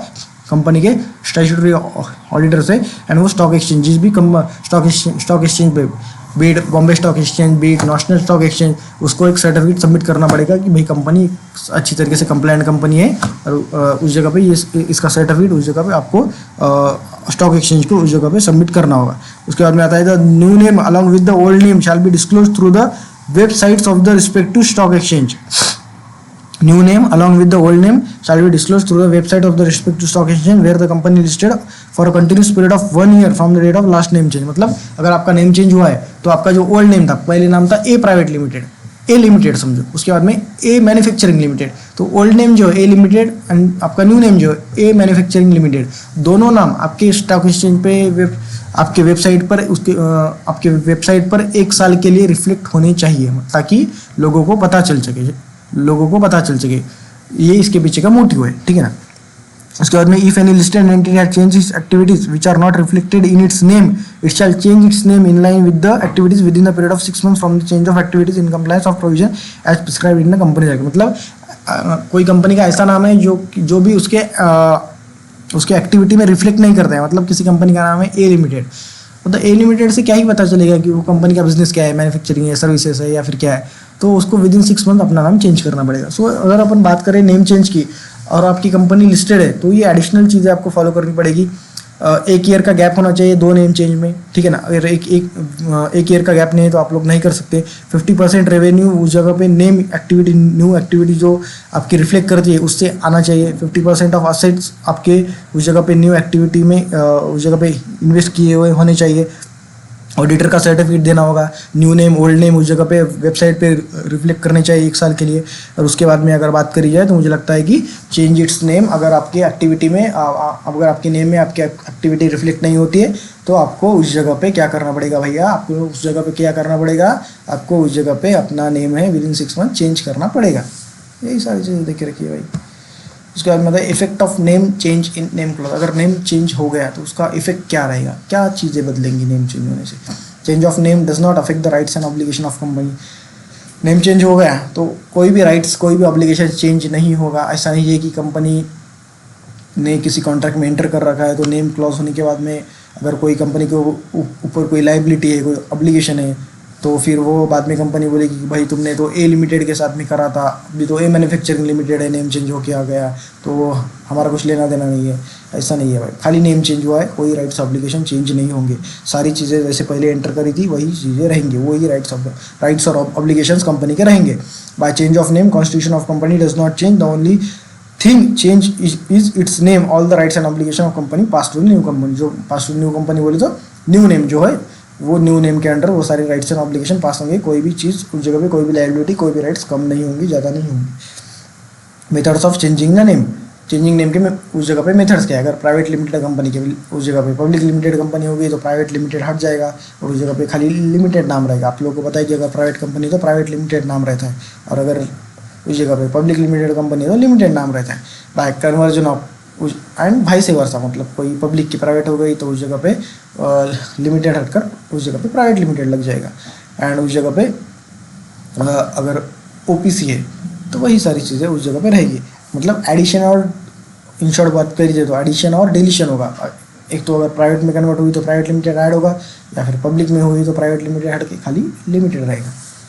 तो यही सारी चीज़ें उसके बाद में specimen resolution for board meeting. Specimen resolution मतलब फॉर्मेट है बोर्ड मीटिंग का, बोर्ड मीटिंग के रेजोल्यूशन का। अगर आपको उस जगह पे अपना नेम चेंज करवाना है तो उस जगह पे जैसे मैंने बोला कि कलेक्टिव एक कंसेंट जो रहती है बोर्ड की, उसको एक उस जगह पे रेजोल्यूशन पास करना रहता है कि भाई कंपनी को नेम चेंज करना है। तो उसका जो रेजोल्यूशन रहता है ये आपके मॉड्यूल में दिए वाला फॉर्मेट है, ये इस तरीके से कुछ रहता है। आप लोग देखते होंगे कि जो कुछ भी रेजोल्यूशन रहते हैं वो उस जगह पे रिजॉल्व दैट से स्टार्ट होते हैं, ठीक है ना। तो आप लोग यहाँ पे पढ़ सकते हो कि resolve that pursuant to provisions of Section 13 and other applicable provisions of the Company Act 2013, if any, and the rules framed hereunder, and subject to approval of the Register of Companies, Central Registration Center, Minister of Corporate Affairs, and approval of members, the consent of the board be and is hereby accorded to change the name of company from जो कुछ भी A Limited from A Limited to A Manufacturing Limited, ये यहाँ पे आएगा as approved by the Register। यहाँ पे क्या बोला गया है, subject to consent of the members, क्योंकि नेम चेंज के लिए मेंबर्स का कंसेंट लगता है, इसके लिए यहाँ पे बोला है कि सब्जेक्ट टू, भले ही बोर्ड ऑफ डायरेक्टर्स यहाँ पे रेजोल्यूशन पास कर रहे हैं बट वो क्या बोल रहा है कि subject to approval of members. Members बोले तो शेयर होल्डर, अगर शेयर होल्डर्स ने अप्रूव किया तो ही नेम चेंज होगा। तो ये चीज़ यहाँ पे देखे रखिए। तो यहाँ पे ये छोटी छोटी चीज़ें लॉ में ऐसी एक तरीके से नोटिस करने वाली आप लोग अच्छी तरीके से इससे कुछ सीख सकते हो, ठीक है ना। उसके बाद में आता है further resolve that for the purpose of giving effect to this resolution, Director of the company hereby is authorized on behalf of the company to make the application to the MCA for ascertaining the availability of the proposed name, and to do all acts, deeds, things which may be necessary, proper or desirable, and to sign and execute all necessary documents, applications and returns e-forms for the purpose of giving effect to the aforesaid resolution। मतलब ये सारी चीज़ें करने के लिए हम directors मिलके किसी एक डायरेक्टर को उस जगह पे ऑथोराइज कर रहे हैं कि वो सारी चीज़ें वो उस जगह पे ऑथोराइज है, सारी चीज़ें इस नेम चेंज करने के लिए सारी प्रोसीजर उस जगह पे इम्प्लीमेंट करने के लिए, मतलब नेम का रिजर्वेशन करना या फिर उस जगह पे शेयर होल्डर्स की मीटिंग बुलाना, फॉर्म्स फाइल करना, इसके लिए हम लोग एक डायरेक्टर को या फिर स्पेसिफिक एक डायरेक्टर को या हम में से किसी एक डायरेक्टर को उस जगह पे सारे एक्ट्स, डीड्स, जो कुछ भी उस जगह पे रेजोल्यूशंस नेसेसरी है वो सारी चीज़ें करने के लिए हम लोग किसी एक को ऑथोराइज कर रहे हैं। ये चीज़ें यहाँ पे देखे रखिए, ये हर रेजोल्यूशन में रहता है, ठीक है ना, कि any director of company hereby authorise to do all such acts, deeds necessary to give effect to this resolution. मतलब इस रेजोल्यूशन को इफेक्ट देने के लिए, इसको इम्प्लीमेंट करने के लिए जो सारी चीज़ें नेसेसरी है, जो सारी चीज़ें नीडफुल है, रिक्वायर्ड है, इसके लिए हम किसी एक डायरेक्टर को उस जगह पे ऑथोराइज कर रहा है कि वो सारी चीज़ें ऑन बिहाफ ऑफ कंपनी करें। तो ये सारी चीज़ें है भाई। उसके बाद में आता है सैम्पल शेयर होल्डर्स रेजोल्यूशन। जैसे मैंने बोला कि नेम क्लॉज के लिए शेयर होल्डर्स का रेजोल्यूशन लगता है, तो शेयर होल्डर का भी जब ईजीएम कॉल की जाएगी तो वो भी एक रेजोल्यूशन पास करेंगे। तो यह वो रेजोल्यूशन यहाँ पे देके रखा है। और जब शेयर होल्डर्स रेजोल्यूशन पास करते हैं तो उस जगह पे उसके साथ एक एक्सप्लेनेटरी स्टेटमेंट आता है जो कि बोला गया है सेक्शन 102 में। तो वो एक्सप्लेनेटरी स्टेटमेंट भी उस जगह पे यहाँ पे देखे रखा है। एक्सप्लेनेटरी स्टेटमेंट बोले तो क्या, जो कुछ भी रेजोल्यूशन पास हुआ है उसका एक्सप्लेनेशन एक तरीके का अगर अपन बात करें तो ये भी यहाँ पे देखे रखा है। अगर अपन बात करें यहाँ पे शेयर होल्डर्स की रेजोल्यूशन अगर अपन देखिए, ये आपके मॉड्यूल का ही है भाई, आप लोग मतलब अच्छी तरीके से इसके ऊपर रिलाई कर सकते हो, ठीक है ना। Resolve that pursuant to section 13 subsection 2 of the and other applicable provisions of Company Act 2013, if any, and the rules framed hereunder under the consent of members be and is hereby accorded to change the name of company from A private limited बोलो, A limited बोलो, to A manufacturing private limited बोलो, A manufacturing limited बोलो। Resolve further that clause 1, जैसे कि मैंने बोला कि memorandum का क्लॉज 1 होता है नेम क्लॉज। तो क्लॉज 1 उस जगह पे नेम चेंज के बाद में अल्टर करना पड़ेगा, जैसे कि आपने पहले देखा था। तो clause 1 of the memorandum of association of company substituted by the following, मतलब जो कुछ भी क्लॉज 1 है वो उस जगह पे चेंज कर दिया जाएगा। The name of company is, उसके बाद में मतलब जो कुछ भी आपका न्यू नेम है, A manufacturing private limited, A manufacturing limited, वो यहाँ पे आएगा। उसके बाद में resolve further that clause of the articles of association be substituted by the following, मतलब आर्टिकल्स में भी जो कुछ भी एक नेम क्लॉज एक जो नेम रहता है वो भी क्लॉज उस जगह पे रिप्लेस कर दिया जाएगा बाय द न्यू नेम, ठीक है। उसके बाद में एक्सप्लेनेटरी स्टेटमेंट, मतलब जो कुछ भी यहाँ पे वही चीज़ देखे रखिए कि board of directors of the company at its meeting, जो कुछ भी बोर्ड ऑफ डायरेक्टर्स की मीटिंग हुई जिस भी डेट पर हुई वो डेट यहाँ पर आएगी। Decided to change the name of company from this to this, A private limited to A manufacturing limited, A manufacturing private limited, pursuant to the provisions of section 4 and section 13 subsection 2 of Company Act 2013, any change in name of the company and its alteration in the name of the name clause of the memorandum of association of company shall be made only after obtaining consent of shareholders by passing a special resolution and approval of the central government, register of companies and all the statutory approvals. None of the directors, key management personnel or the company or their relatives in any way concerned or interested financially or otherwise in the resolution except as shareholders of the company, the board of directors recommended passing of the resolution. मतलब वही सारी चीज़ें देख रहे कि board meeting हुई थी, भाई भैया कंपनी को नेम चेंज करवाना है, ये बोर्ड मीटिंग में अप्रूवल हुआ है, ये शेयर होल्डर्स मीटिंग है, शेयर होल्डर्स ने भी उसको अप्रूव कर दिया है, यही सारी चीज़ें एक पैरा में उस जगह पे देख के रखी है. उसके बाद में अल्टरेशन ऑफ सिचुएशन मतलब registration clause, register office clause. करवे नगर में ऑफिस था, वारजे में गया, वारजे में ऑफिस था, सिंहगढ़ कॉलेज में गया, सिंहगढ़ कॉलेज के कैंपस में गया, सिंहगढ़ कॉलेज के कैंपस में ऑफिस था, उस जगह पे सदाशिवपेट में आया, सदाशिवपेट में ऑफिस था, उस जगह पे पूना के बाहर ऑफिस गया, आउट ऑफ सिटी गया, पुणे में ऑफिस था, उस जगह पे मुंबई में गया, मतलब पूना का ऑफिस आरओसी पुणे के अंडर आता है. महाराष्ट्र में 2 ROC register of companies, ROC Pune, ROC Mumbai. Pune में ऑफिस था, मुंबई में गया, एक आरओसी से दूसरा आरओसी में गया, आउट ऑफ सिटी गया. अगर विद इन सिटी चेंज होता है तो बोर्ड रेजोल्यूशन से काम हो जाता है. पुणे का ऑफिस का रजिस्टर ऑफिस का एड्रेस पुणे में ही अगर चेंज हो गया है तो उस जगह पे बोर्ड रेजोल्यूशन पास करना पड़ेगा. INC 22 बोल के एक फॉर्म रहता है, वो फाइल करना पड़ेगा. खत्म, रजिस्टर ऑफिस चेंज, आपका जो MCA पर इफेक्ट आ जाएगा. सिटी से बाहर चेंज हो रहा है but with in same ROC, Pune से चेंज हो रहा है, समझो सोलापुर जा रहा है, या फिर पुणे से चेंज हो रहा है यहाँ पे अपने नगर वगैरह जा रहा है, तो नगर अगर समझो पुणे आरओसी के अंडर ही आता है तो उस जगह पे आउट ऑफ सिटी भी जा रहा है तो स्पेशल रेजोल्यूशन, मेंबर्स का रेजोल्यूशन, शेयर होल्डर्स का रेजोल्यूशन लगेगा. विद इन सिटी रहा तो बोर्ड ऑफ डायरेक्टर्स की मीटिंग लेके, उनका कंसेंट लेके, उनका रेजोल्यूशन लेके भी चेंज हो सकता है. सिटी से बाहर चेंज हो रहा है तो स्पेशल रेजोल्यूशन लगेगा, मेंबर्स का रेजोल्यूशन लगेगा. उसके लिए MGT 14 फाइल करना पड़ेगा, देन आपका INC 22 फाइल करना पड़ेगा. उसके बाद में एक आरओसी से दूसरे आरओसी में जा रहा है, मतलब सिटी तो चेंज हो रही है, पुणे से मुंबई जा रहा है, सिटी तो चेंज हुई, आउट ऑफ सिटी हुआ, प्लस आरओसी भी चेंज हुई, मतलब पुणे में था तो पुणे आरओसी के अंडर था, अभी मुंबई आरओसी के अंडर गया है, तो कहीं ना कहीं इसमें भी स्पेशल रेजोल्यूशन लगेगा. सिर्फ सिटी में ही चेंज हुआ तो ही सिर्फ बोर्ड के रेजोल्यूशन से चेंज हो सकता है एड्रेस, बाकी कोई भी चेंज रहो, बाकी के लिए स्पेशल रेजोल्यूशन लगेगा. महाराष्ट्र में था उस जगह पे आंध्र प्रदेश में गया, महाराष्ट्र में था तेलंगाना में गया, महाराष्ट्र में था उस जगह पे गुजरात में गया, ठीक है ना.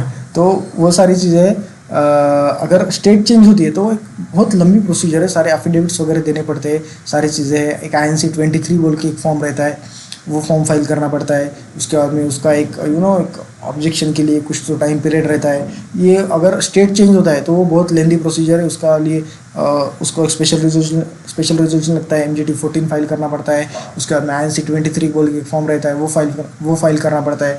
उसके बाद में कोई ऑब्जेक्शन वगैरह नहीं आया, उसके बाद में वो न्यूज़पेपर का एडवर्टाइजमेंट देना पड़ता है. अगर स्टेट के बाहर चेंज हो रहा है तो वो 30 दिन के लिए वो एडवर्टाइजमेंट रहता है. एडवर्टाइजमेंट न्यूज़पेपर का जिस भी सिटी में आपका ऑफिस है, अगर पुणे में है तो पुणे की लोकल लैंग्वेज जो है यहाँ पे मराठी है, तो एक कौन सा तो भी मराठी न्यूज़पेपर, एक Hindi newspaper and English newspaper. ये क्यों किया जाता है कि सारे लोगों तक उसकी न्यूज़ उस जगह पे जाए, जो कुछ भी स्टेक होल्डर्स रहते हैं, जो कुछ भी लोग कंपनी में इंटरेस्टेड रहते हैं, भाई उनको भी पता चले. तो इसके लिए ये सारी प्रोसीजर है. उसके ऊपर भी कोई ऑब्जेक्शन अगर है तो वो भी 15 या 30 दिन में उस जगह पे आ सकते हैं. उसके बाद में अगर कोई ऑब्जेक्शन नहीं रहा तो आरओसी उसको अप्रूव कर देता है. उसके बाद में अगर उसको इफेक्ट देना है तो फिर एक बार INC 22 बोल के एक फॉर्म रहता है, तो वो फाइल करना पड़ेगा. अगर स्टेट के बाहर जा रहा है तो ये इतनी लेंदी प्रोसीजर है. अगर आउट ऑफ सिटी है या फिर आउट ऑफ एक आरओसी से दूसरे आरओसी है तो इतनी लेंदी प्रोसीजर नहीं है. अगर स्टेट के बाहर है तो ही ये लेंदी प्रोसीजर है. सो मैंने क्या बोला कि अगर सिटी में ही चेंज हो रहा है रजिस्टर ऑफिस का एड्रेस, अगर यहाँ पे आपने करवे नगर का वारजे में गया, वारजे का सिंहगढ़ कॉलेज में गया, सिंहगढ़ कॉलेज का नवीपेट में आया, ठीक है ना, तो इस जगह पे बोर्ड रेजोल्यूशन से काम हो जाएगा. अगर पुणे से सिटी से बाहर गया तो स्पेशल रेजोल्यूशन लगेगा. अगर आरओसी चेंज हुआ, पुणे से मुंबई गया तो उस जगह पे भी स्पेशल रेजोल्यूशन लगेगा, थोड़ी लेंदी प्रोसीजर लगेगी. और उस जगह पे स्टेट चेंज हुआ तो सारे न्यूज़पेपर का advertisement, INC 23 form, INC 22 form, उसके लिए वो 2-3 महीने का टाइम जाएगा, ठीक है ना. वो सारी चीज़ें लेंदी है. तो यही सारी चीज़ें आप लेके रखिए. By passing a board resolution can change the register office with in local limits. Local limits मतलब जो कुछ भी अभी ऑफिस है उसके लोकल लिमिट्स, मतलब अभी ऑफिस पुणे में है तो लोकल लिमिट्स मतलब पुणे में ही अगर चेंज करवाना है लोकल लिमिट्स में, अभी जहाँ पर है उसकी लोकल लिमिट्स कंसिडर करी जाएगी. मतलब अभी पुणे में है तो लोकल लिमिट्स पुणे की क्या हो गई कि पुणे सिटी पूरी, ठीक है. पुणे सिटी में चेंज हुआ तो बोर्ड रेजोल्यूशन इंटीमेशन देना पड़ेगा INC 22 में within 30 days of such change, मतलब बोर्ड रेजोल्यूशन जो पास किया है उसके 30 दिन में INC 22 फॉर्म फाइल करना पड़ेगा और ROC को बताना पड़ेगा।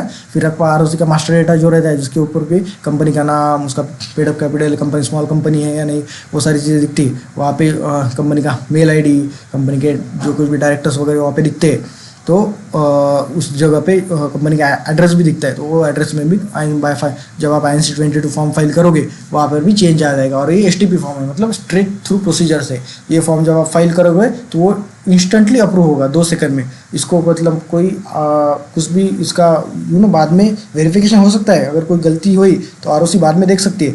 बट अगर आप लोग जैसे फ़ी पे करोगे और आप लोग ये फॉर्म फाइल कर दोगे तो इंस्टेंटली आपका जो फॉर्म में आप लोगों ने एड्रेस डाला है वो एड्रेस बाद में आपके MCA पर आपकी कंपनी के लिए चेंज हो जाएगा। उसके बाद में आता है, अगर अपन यहाँ पे देखें तो यहाँ पे चेंज आउटसाइड लिमिट सिटी, जैसे मैंने बोला कि पुणे का मुंबई में गया या पुणे का नगर में गया। Outside state, change with in the state but different ROC, मतलब पुणे से मुंबई गया, स्टेट तो एक ही है भाई Maharashtra. Change same change in different state, मतलब महाराष्ट्र से बेंगलोर गया, महाराष्ट्र से अपने महाराष्ट्र से कर्नाटका गया, महाराष्ट्र से तेलंगाना गया, महाराष्ट्र से गुजरात गया, ठीक है ना। तो ये सारी चीज़ें हैं। So procedure to be followed in the as laid down in the rule 30 of the companies incorporation rules 2014 as amended from time to time as enumerated below। मतलब क्या प्रोसीजर है। सो यही सारी चीज़ें यहाँ पे बोल के रखी है कि बोर्ड मीटिंग होल्ड करनी पड़ेगी, उसके बाद में आपका शेयर होल्डर्स की मीटिंग होल्ड करनी पड़ेगी, उसके बाद में MGT अगर वो सिटी से बाहर चेंज हो रहा है तो उसके बाद में उसके लिए आपको एक स्पेशल रेजोल्यूशन पास करना पड़ेगा, शेयर होल्डर्स की मीटिंग लेनी पड़ेगी, MGT 14 फाइल करना पड़ेगा, उसके बाद में INC 22 फॉर्म फाइल करना पड़ेगा। वही सारी चीज़ें यहाँ पे देखे रखी है भाई, बाकी कुछ भी नहीं है यहाँ पे, आप लोग देख सकते हो। स्टॉक एक्सचेंज को इंटीमेट करना पड़ेगा अगर आपकी उस जगह पे लिस्टेड कंपनी है। आपका EGM का नोटिस 21 डेज का उस जगह पे आपको सबमिट करना पड़ेगा, मतलब शेयर होल्डर्स को देना पड़ेगा। वही सारी चीज़ें आपको यहाँ पे दे के रखी है। उसके बाद में आता है publish the notice of EGM in the newspaper.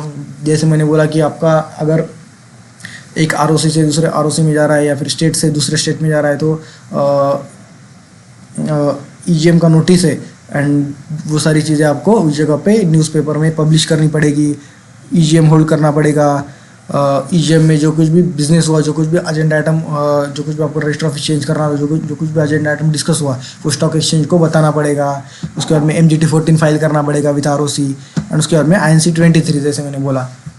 वही सारी मैंने पहले ही सारी चीज़ें कवर कर रखी है, मैंने पहले डिस्कशन में मैं सारी चीज़ें कवर कर देता हूँ। वही steps after obtaining new certificate of incorporation. एक बार न्यू सर्टिफिकेट ऑफ इनकॉर्पोरेशन हो गया, न्यू सर्टिफिकेट फ्रॉम ROC आ गया, मतलब एक बार न्यू सर्टिफिकेट आ गया, उसके बाद में क्या स्टेप्स है। Make alteration in the MOU with respect to the state in every copy of memorandum. मतलब एक बार अल्ट्रेशन हो गया तो उसके बाद में मेमोरेंडम में आपको अल्ट्रेशन करना पड़ेगा। आपके मेमोरेंडम की हर कॉपी जो है उसमें अल्ट्रेशन करना पड़ेगा अगर आपका स्टेट चेंज हुआ है तो, ठीक है ना। ईट stationery, banner, sign board, bills, जहाँ पर भी आपका एड्रेस था आपके नोटिस में, साइन बोर्ड पे, लेटर हेड पे, रिसिप्ट पे, जहाँ पर भी था वो सारी चीज़ों में चेंज करके रख दो, ठीक है। Necessary changes required to made in the letter head board books record, जैसे मैंने बोला, etcetera of the company. The necessary changes required to be in PAN 10 various returns register under the GST and inform all the government department, bank, customers and other whatever required. मतलब banks में उस जगह पे, banks में, GST department में, PAN में, TAN में, सारी चीज़ें उस जगह पे आपको चेंज करनी पड़ेगी। और जब आप लोग उस जगह पे न्यू अल्ट्रेशन होगा, मतलब न्यू एड्रेस आएगा, जहाँ पर भी ओल्ड एड्रेस है, इन शॉर्ट जहाँ पर भी ओल्ड एड्रेस है वहाँ पे न्यू एड्रेस कर दिया जाएगा, करना पड़ेगा वो चीज़, वो एक स्टेप लेनी पड़ेगी अल्ट्रेशन के बाद में, ठीक है। एम्प्लॉयज़, उसके बाद में आता है employees right to object in case of shifting of register office from one state to another. मतलब एम्प्लॉयज़ क्या एम्प्लॉयज़ के पास राइट है, क्या उनके पास अधिकार है कि वो ऑब्जेक्ट कर सके, ठीक है ना, कि ऑब्जेक्शन ले सके इन केस ऑफ एक स्टेट से दूसरे स्टेट में अगर उस जगह पे रजिस्टर ऑफिस शिफ्ट हो रहा है। चलो देखते हैं भाई। एक केस था इसमें कि Bharat commerce and industries limited 1973, इसमें कि उस जगह पे डिसाइड हुआ कि it was held that employees union which was registered body which represented quite a number of the employees at the register office of the company would have the legal standing to appear before the court and oppose the application on the ground that their interests are likely to be prejudicially affected if the resolution of shifting of register office of the company from one state to another is confirmed by the court. However, it was held that the employees union cannot oppose on the ground that there would be loss of revenue or unemployment in the state, or that the meeting at which the special resolution was passed was itself not valid.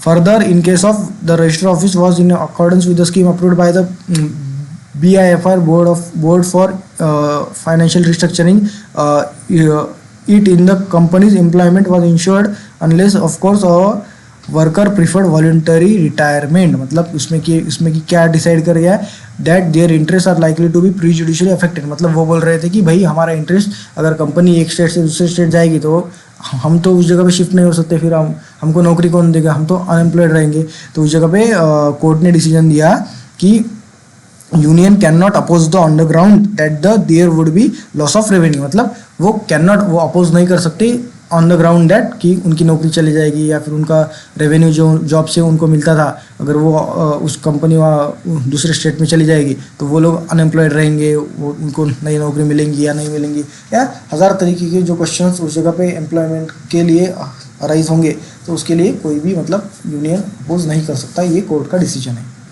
ये आपके model में देखिए रखा है. ठीक है ना. उसके बाद में different dimension to the employees right can seen in the case of quality ice cream. ये एक दूसरा केस है, क्वालिटी आइसक्रीम प्राइवेट लिमिटेड. ये 2009 में हुआ था. इसमें क्या है, उस जगह पे कोर्ट का यहाँ पे जजमेंट है, अपन लोग देखते हैं. In that case the companies petition for shifting और register office from West Bengal to Delhi. West Bengal से दिल्ली का कंपनी को शिफ्ट करना था. was opposed by two employees of the head office on the ground that their action against the company would be prejudiced. मतलब waste Bengal से company को उस जगह पे ऑफिस दिल्ली शिफ्ट करना था, बट 2 एम्प्लॉइज हेड ऑफिस के जो थे उन्होंने उस जगह पे एक्शन लिया, ऑब्जेक्ट किया. कंपनी लॉ बोर्ड, जैसे पहले कंपनी लॉ बोर्ड था, अभी एनसीएलटी है, said that the facility for litigation is not a valid ground to stall shifting. There was no restraint order from any court against the proposed shifting. The company law board allowed the shifting subject to the condition that the interest of none of the employees at the register office would be prejudiced by retrenchment or otherwise. मतलब company law board ने ये उस जगह पे judgement दिया, there was no restraint order from any court against the propose shifting. मतलब कोई भी रिस्ट्रेंट ऑर्डर कोई भी कोर्ट की तरफ से, कोई भी लीगल अथॉरिटी की तरफ से उस जगह पे रिस्ट्रेंट नहीं है कि वो जो कि बोले कि कंपनी रजिस्टर ऑफिस शिफ्ट नहीं कर सकती, तो उस जगह पे कंपनी रजिस्टर ऑफिस शिफ्ट नहीं करेगी. मतलब कंपनी रजिस्टर ऑफिस शिफ्ट करने से उसे कोई रोक नहीं सकता. ये भी इसी भी केस में यही डिसाइड हुआ. उसके बाद में स्पेसिफिक रेजोल्यूशन देख के रखा है कि आप लोग यहाँ पे देख सकते हो कि pursuant to provision section 12 and 13 of the Companies Act and the rules made thereunder, including any statutory modification and reenactment thereof from the time being in force, are subject to confirmation of the central government and subject to the confirmation of the members approval of board of directors of the company. Be and is hereby accorded for shifting of register office of the company from state of Maharashtra to the state of Gujarat. ठीक है ना. सो यहाँ पे वही सारा board resolution दे के रखा है, कौन डायरेक्टर्स इसके लिए सारे एक्ट्स डीड्स करने के लिए for giving effect to this resolution, कौन डायरेक्टर्स उस जगह पे ऑथोराइज है, वो सारी चीज़ें यहाँ पे देखे रखिए. आप लोग ये अपना रेजोल्यूशन पढ़ सकते हो. सैम्पल शेयर होल्डर्स रेजोल्यूशन वो अपना बोर्ड मीटिंग वाला था. ये अगर जैसे कि मैंने बोला कि आउटसाइड सिटी शिफ्ट करना है तो मेंबर्स का शेयर होल्डर्स का भी रेजोल्यूशन लगेगा, तो ये शेयर होल्डर्स का रेजोल्यूशन है, आप लोग देख सकते हो यहाँ पे. जैसे कि अपना उस जगह पे मेमोरेंडम में रजिस्टर ऑफिस का क्लॉज नंबर 2 होता है, तो क्लॉज नंबर 2 भी अमेंड करना पड़ेगा. पहले जो एड्रेस था वो चेंज करना पड़ेगा बोले तो अल्टर करना पड़ेगा बोले तो उसी तरीके से बोलते हैं अमेंड करना पड़ेगा. तो क्लॉज 2 उसके लिए भी रेजोल्यूशन लगेगा. सो वो सारी चीज़ें इसी रेजोल्यूशन में उस जगह पे देखे रखिए, देख सकते हो भाई. उसके बाद में एक्सप्लेनेटरी स्टेटमेंट की, जैसे मैंने बोला as per section 102 of companies act 2013, जब भी शेयर होल्डर्स का रेजोल्यूशन पास होता है तो उस जगह पे ईजीएम में जब भी रेजोल्यूशन पास होता है तो उस जगह पे एक्सप्लेनेटरी स्टेटमेंट जो कुछ भी उस जगह पे डिसाइड हुआ वो एक पैरा में उस जगह पे एक्सप्लेनेशन उसका देना रहता है. तो वही उसका एक्सप्लेनेशन दे के रखा है. कंपनी की बोर्ड मीटिंग इस तारीख को हुई थी, उसको रजिस्टर ऑफिस चेंज करना है, ये डिसीजन हुआ. शेयर होल्डर्स की मीटिंग इस तारीख को हुई, शेयर होल्डर्स ने उसको अप्रूव किया. ये सारी चीज़ें यहाँ पे दे के रखी है, आप लोग यहाँ पे पढ़ सकते हो. उसके बाद में अगर लाइबिलिटी क्लॉज में अल्टर करना है, शेयर होल्डर पहले लिमिटेड बाय शेयर्स थे, अभी लिमिटेड बाय गारंटी करना है, अनलिमिटेड करना है. पहले लिमिटेड बाय गारंटी थे, अभी लिमिटेड बाय शेयर्स करना है, अनलिमिटेड करना है, अनलिमिटेड है, लिमिटेड बाय शेयर्स करना है, लिमिटेड बाय गारंटी करना है. अल्ट्रेशन में ऑब्जेक्ट क्लॉज, पहले मैन्युफैक्चरिंग था, अभी उसी में कोई और एक्टिविटी ऐड करनी है तो उस जगह पे ऑब्जेक्ट क्लॉज में अल्टर करना पड़ेगा bye filing the form number MGT 14 with the register of companies. So alteration in the capital clause of memorandum of association of company के एज एज अभी ऊपर अपन ने प्रोसीजर देखा कि नेम क्लॉज कैसे अल्टर होता है, उस जगह पे रजिस्टर ऑफिस क्लॉज कैसे अल्टर होता है, उसी तरीके से अगर कैपिटल क्लॉज, अगर पहली कंपनी का ऑथराइज कैपिटल उस जगह पे 1 लाख था, उस जगह पे 10,000 शेयर्स इंटू 10 रुपीज़ का एक शेयर, मतलब 1 लाख का ऑथराइज कैपिटल, मतलब कंपनी 10,000 शेयर्स कंपनी के पास है इंटू 10 रुपये का एक शेयर, मतलब 1 लाख का उस जगह पे कैपिटल हो गया, ठीक है ना। उसको अल्टर करना है, 1 लाख से 2 लाख करना है, मतलब जो कुछ भी 10,000 कंपनी का शेयर्स है, कंपनी 10,000 शेयर्स इशू कर सकती है, उसकी ऑथराइज लिमिट है, उसको बोलते हैं ऑथराइज कैपिटल। सेंट्रल गवर्नमेंट से कंपनी ने परमिशन ली है कि वो 10,000 शेयर्स इशू कर सकती है, ठीक है ना। तो number of shares into price of shares is equal to capital, मतलब 10,000 शेयर्स इंटू प्राइस, अगर है समझो 10 रुपये फेस वैल्यू, तो 1,000 का हो गया, 1 लाख का हो गया ऑथराइज कैपिटल। अगर उसको 1 लाख से 2 लाख करना है, मतलब 10,000 शेयर्स से 20,000 शेयर्स इंटू अपना 10 रुपये का एक शेयर, वो हो गया 2 लाख रुपये। तो उस जगह पे कैपिटल क्लॉज अगर अल्टर करना है तो उस जगह पे उसका रेजोल्यूशन यहाँ पे दे के रखा है भाई, resolve that pursuant to section 13 section 61 section 64 of the act and other applicable provisions of the Companies Act, including any amendment thereof, reenactment thereof, and the rules framed thereunder, consent of the board of directors of the company be and hereby accorded, subject to the approvals of shareholders in the general meeting। मतलब shareholders ने अगर approve किया तो ही alter किया जाएगा, subject to approval of shareholders. ये word तभी आएगा subject to approval of shareholders जबकि वो ट्रांजेक्शन करने के लिए, वो एजेंडा को कंप्लीट करने के लिए, उस जगह पे उसको इफेक्ट देने के लिए शेयरहोल्डर्स का अप्रूवल लगेगा। शेयरहोल्डर्स का अगर अप्रूवल लगता है तो ही बोर्ड मीटिंग के रेजोल्यूशन में, बोर्ड के रेजोल्यूशन में ये वर्ड आएगा कि subject to approval of members. अगर बोर्ड उस जगह पे बोर्ड ने अप्रूव कर दिया, board of directors want to pass the resolution, want to give the effect, want to enter the transaction, but ultimate decision will depend on the shareholders, ठीक है ना। तो इसलिए यहाँ पे बोला गया subject to condition, subject to approval of members बोले तो shareholders, subject to the approval of shareholders in the general meeting. Shareholders का अप्रूवल कहाँ लिया जाता है, मेंबर उस जगह में मीटिंग में। उनकी मीटिंग कौन सी होती है, जनरल मीटिंग, या तो एजीएम, अगर एजीएम के अलावा कोई लेनी है, कोई अदर ट्रांजेक्शन है तो EGM, extra ordinary general meeting. तो वही सारी चीज़ है कि यहाँ पे 75 लाख का कैपिटल था, 7,50,000 शेयर्स थे, 10 रुपये का एक शेयर था, उसको बढ़ाना है। सो वही जैसे मैंने बोला कि 10,000 शेयर्स थे, उसको 20,000 करना है, उसके लिए भी उस जगह पे स्पेशल रेजोल्यूशन लगेगा। तो उस जगह पे MGT 14 फॉर्म फाइल करके आप लोग उस जगह पे कैपिटल क्लॉज अल्टर कर सकते हो, ठीक है ना। उसके बाद में articles of association form document that's, उसके बाद में आता है, ये हो गया अपना एमओए का सारा डिस्कशन हो गया, memorandum of association. So basically in short बात करी है, मेमोरेंडम क्या होता है। मेमोरेंडम एक डॉक्यूमेंट है, लीगल डॉक्यूमेंट है, चार्टर डॉक्यूमेंट है, जो कि बताता है कंपनी का नाम क्या है, कंपनी का रजिस्टर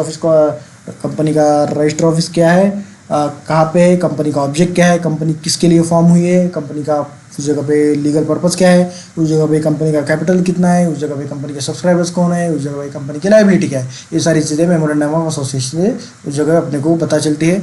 मेमोरेंडम ऑफ एसोसिएशन में दी गई हुई चीज़ों से ज़्यादा अगर कुछ कंपनी उस जगह पे करती है तो वो अल्ट्रा वायरस होगा, बियॉन्ड द पावर्स होगा, उस जगह पे उसके ऊपर एक्शन लिया जा सकता है। अगर कंपनी को कुछ अदर एक्टिविटी करनी है तो उसके लिए उसको अपने एमओए में अल्टर करना पड़ेगा। क्या एमओए में अल्टर हो सकता है। क्या एमओए सभी कंपनी को ले रहा है, सभी कंपनी को एमओए लगता है, be it any company, private limited, public limited. उसके बाद में अपनी लिस्टेड कंपनी, उसका कैपिटल 1 रुपया रहेगा, टर्नओवर 1 रुपया रहेगा, तो भी उसको एमओए लगेगा उसमें।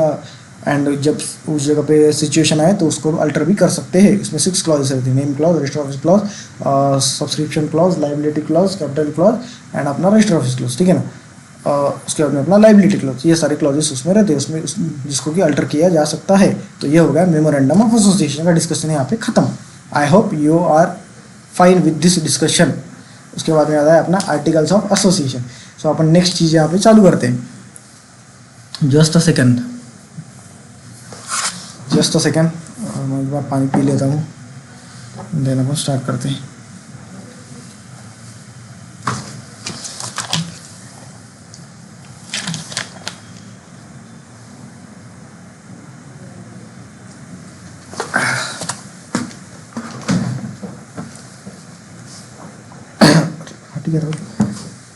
आर्टिकल्स ऑफ एसोसिएशन के ऊपर अभी अपन डिस्कशन करते हैं। So basically articles of association क्या है? आर्टिकल्स ऑफ एसोसिएशन की अगर अपन बात करें तो मुझे लगता है कि आर्टिकल्स ऑफ एसोसिएशन मतलब एक कंपनी के इंटरनल रूल्स एंड रेगुलेशंस, ठीक है।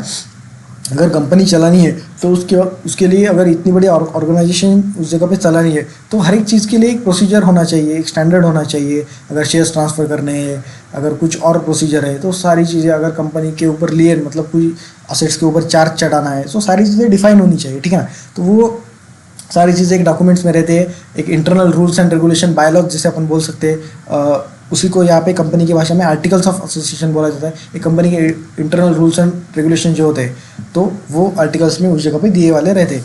तो यहाँ पे आप लोग देख सकते हो, articles of association form a document that specifies the regulations for a companies operations and defines the companies purpose.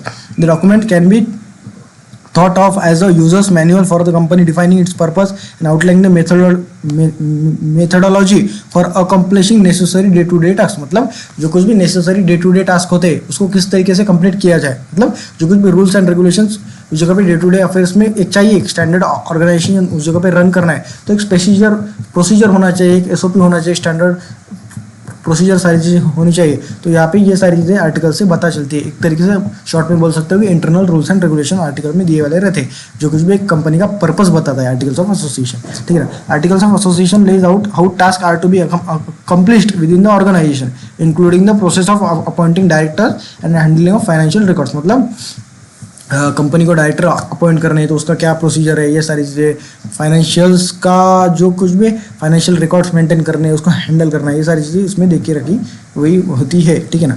तो definition and provisions pertaining to articles according to section 2 subsection 5 of the company act 2013, articles means the articles of association of a company as originally framed or as altered from time to time or applied in a pursuance of any previous company law or this act. It is also includes the regulation considered in table A in schedule 1 of the act insofar as they apply to the company. Further, in terms of section 5 subsection 1, articles of company shall contain the regulation for the management of company। मतलब articles में जैसे कि मैंने बोला कि internal rules and regulation होते हैं, जो कुछ भी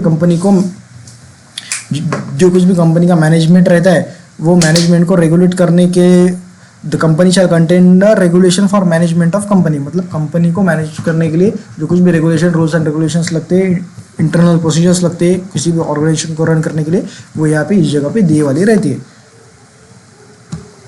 उसके बाद में आता है रजिस्ट्रेशन ऑफ आर्टिकल्स। क्या देखे रखा है इसमें देखते हैं अपन। सेक्शन 7 सबसेक्शन 1 बोलता है कंपनीज एक्ट का, provides that all at the time of incorporation of a company, the company shall file with the registrar with whose jurisdiction the register of companies proposes।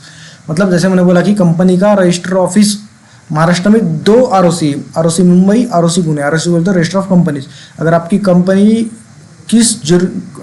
Company Pune में है, आपका company का उस जगह पे रजिस्टर ऑफिस पुणे में है तो उस जगह पे आपका ROC पुणे आएगा। अगर आपकी कंपनी संभाजीनगर में, छत्रपति संभाजीनगर में, तो आपका उस जगह पे ये आपका ROC जो है वो ROC मुंबई आएगा।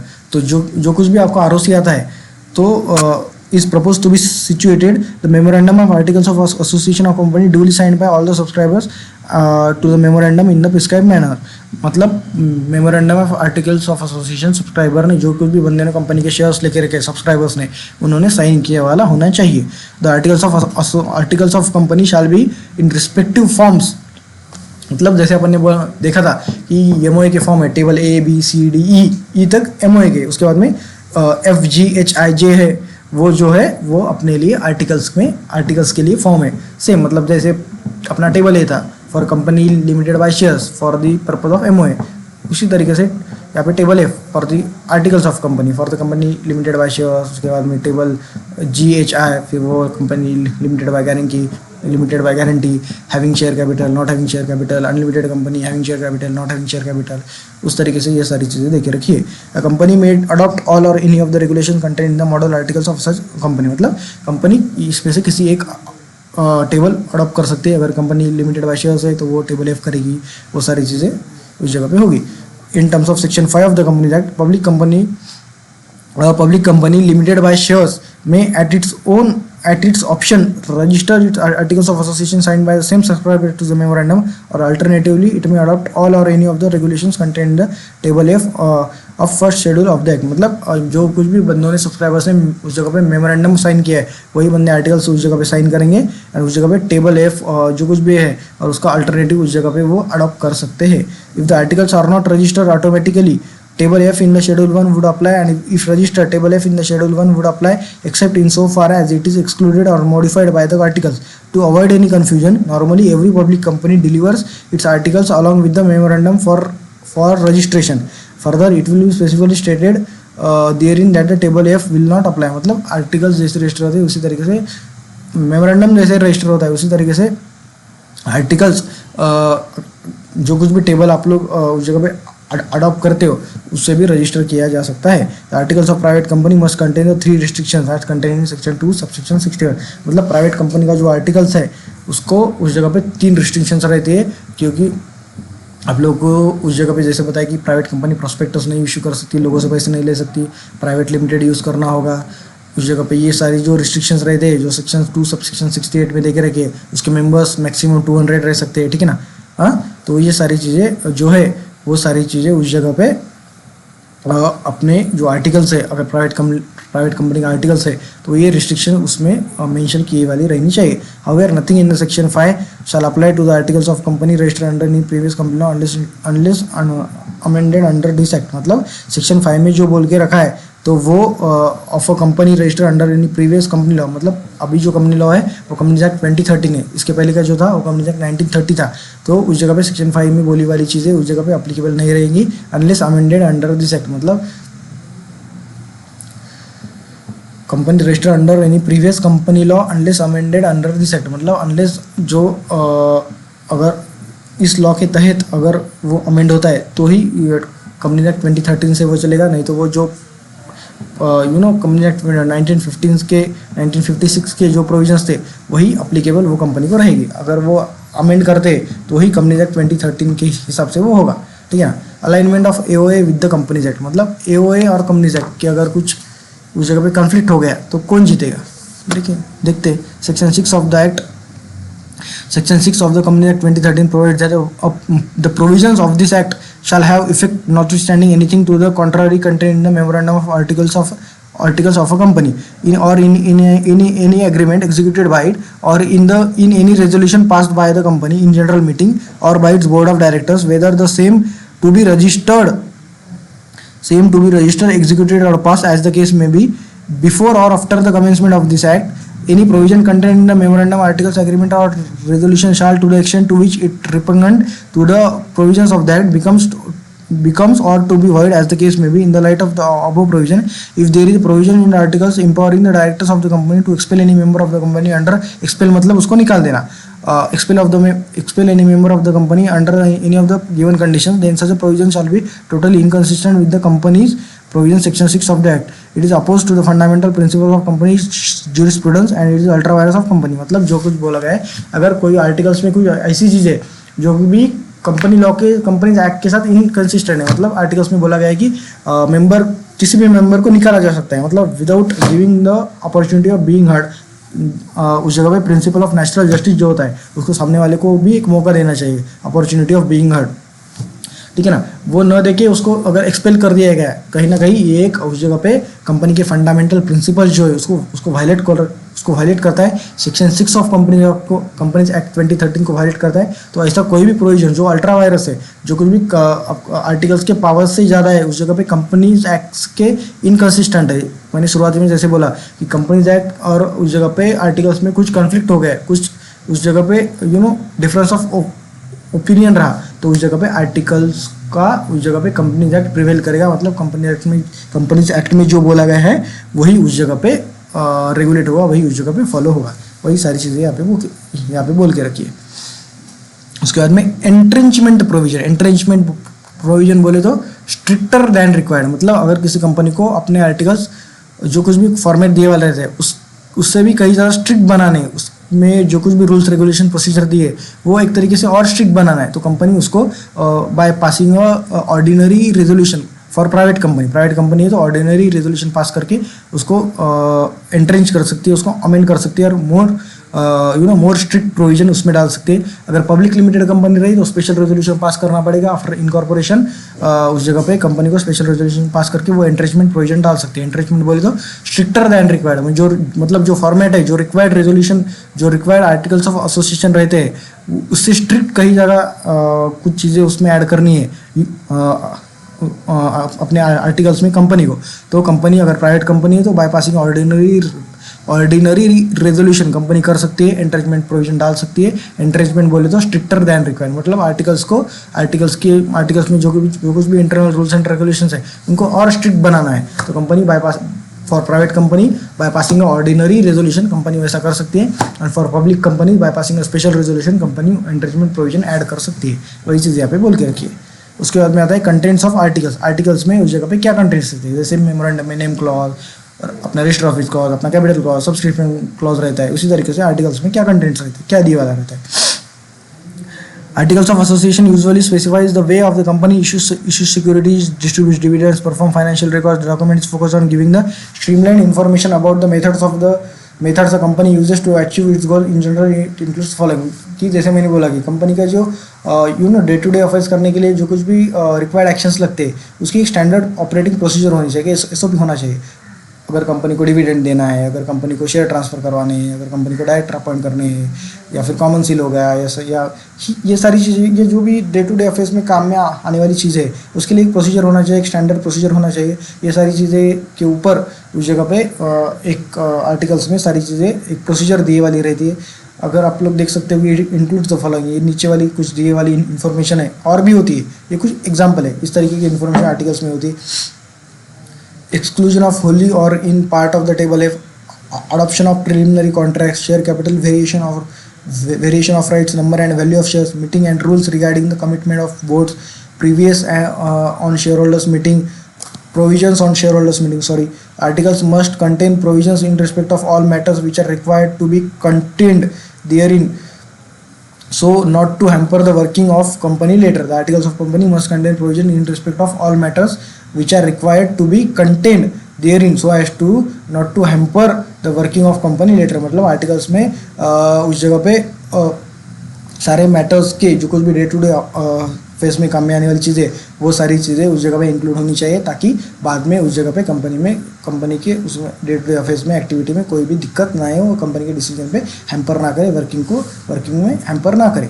सो ये सारी चीज़ें उसमें अगर अपन स्पेसिफिकली बात करी जाए तो ट्रांसफ़र ऑफ शेयर्स की क्या प्रोसीजर है, उसके लिए क्या रेजोल्यूशंस है, अगर कंपनी को डिविडेंड देना है तो क्या प्रोसीजर है, उसके बाद में फाइनेंशियल रिकॉर्ड्स के लिए क्या प्रोसीजर है, क्या रूल्स रेगुलेशन है, स्टैंडर्ड ऑपरेटिंग प्रोसीजर है, वो सारी चीज़ें उसके लिए आर्टिकल्स में देख के रखी रहती है। ये आर्टिकल्स का कंटेंट होता है।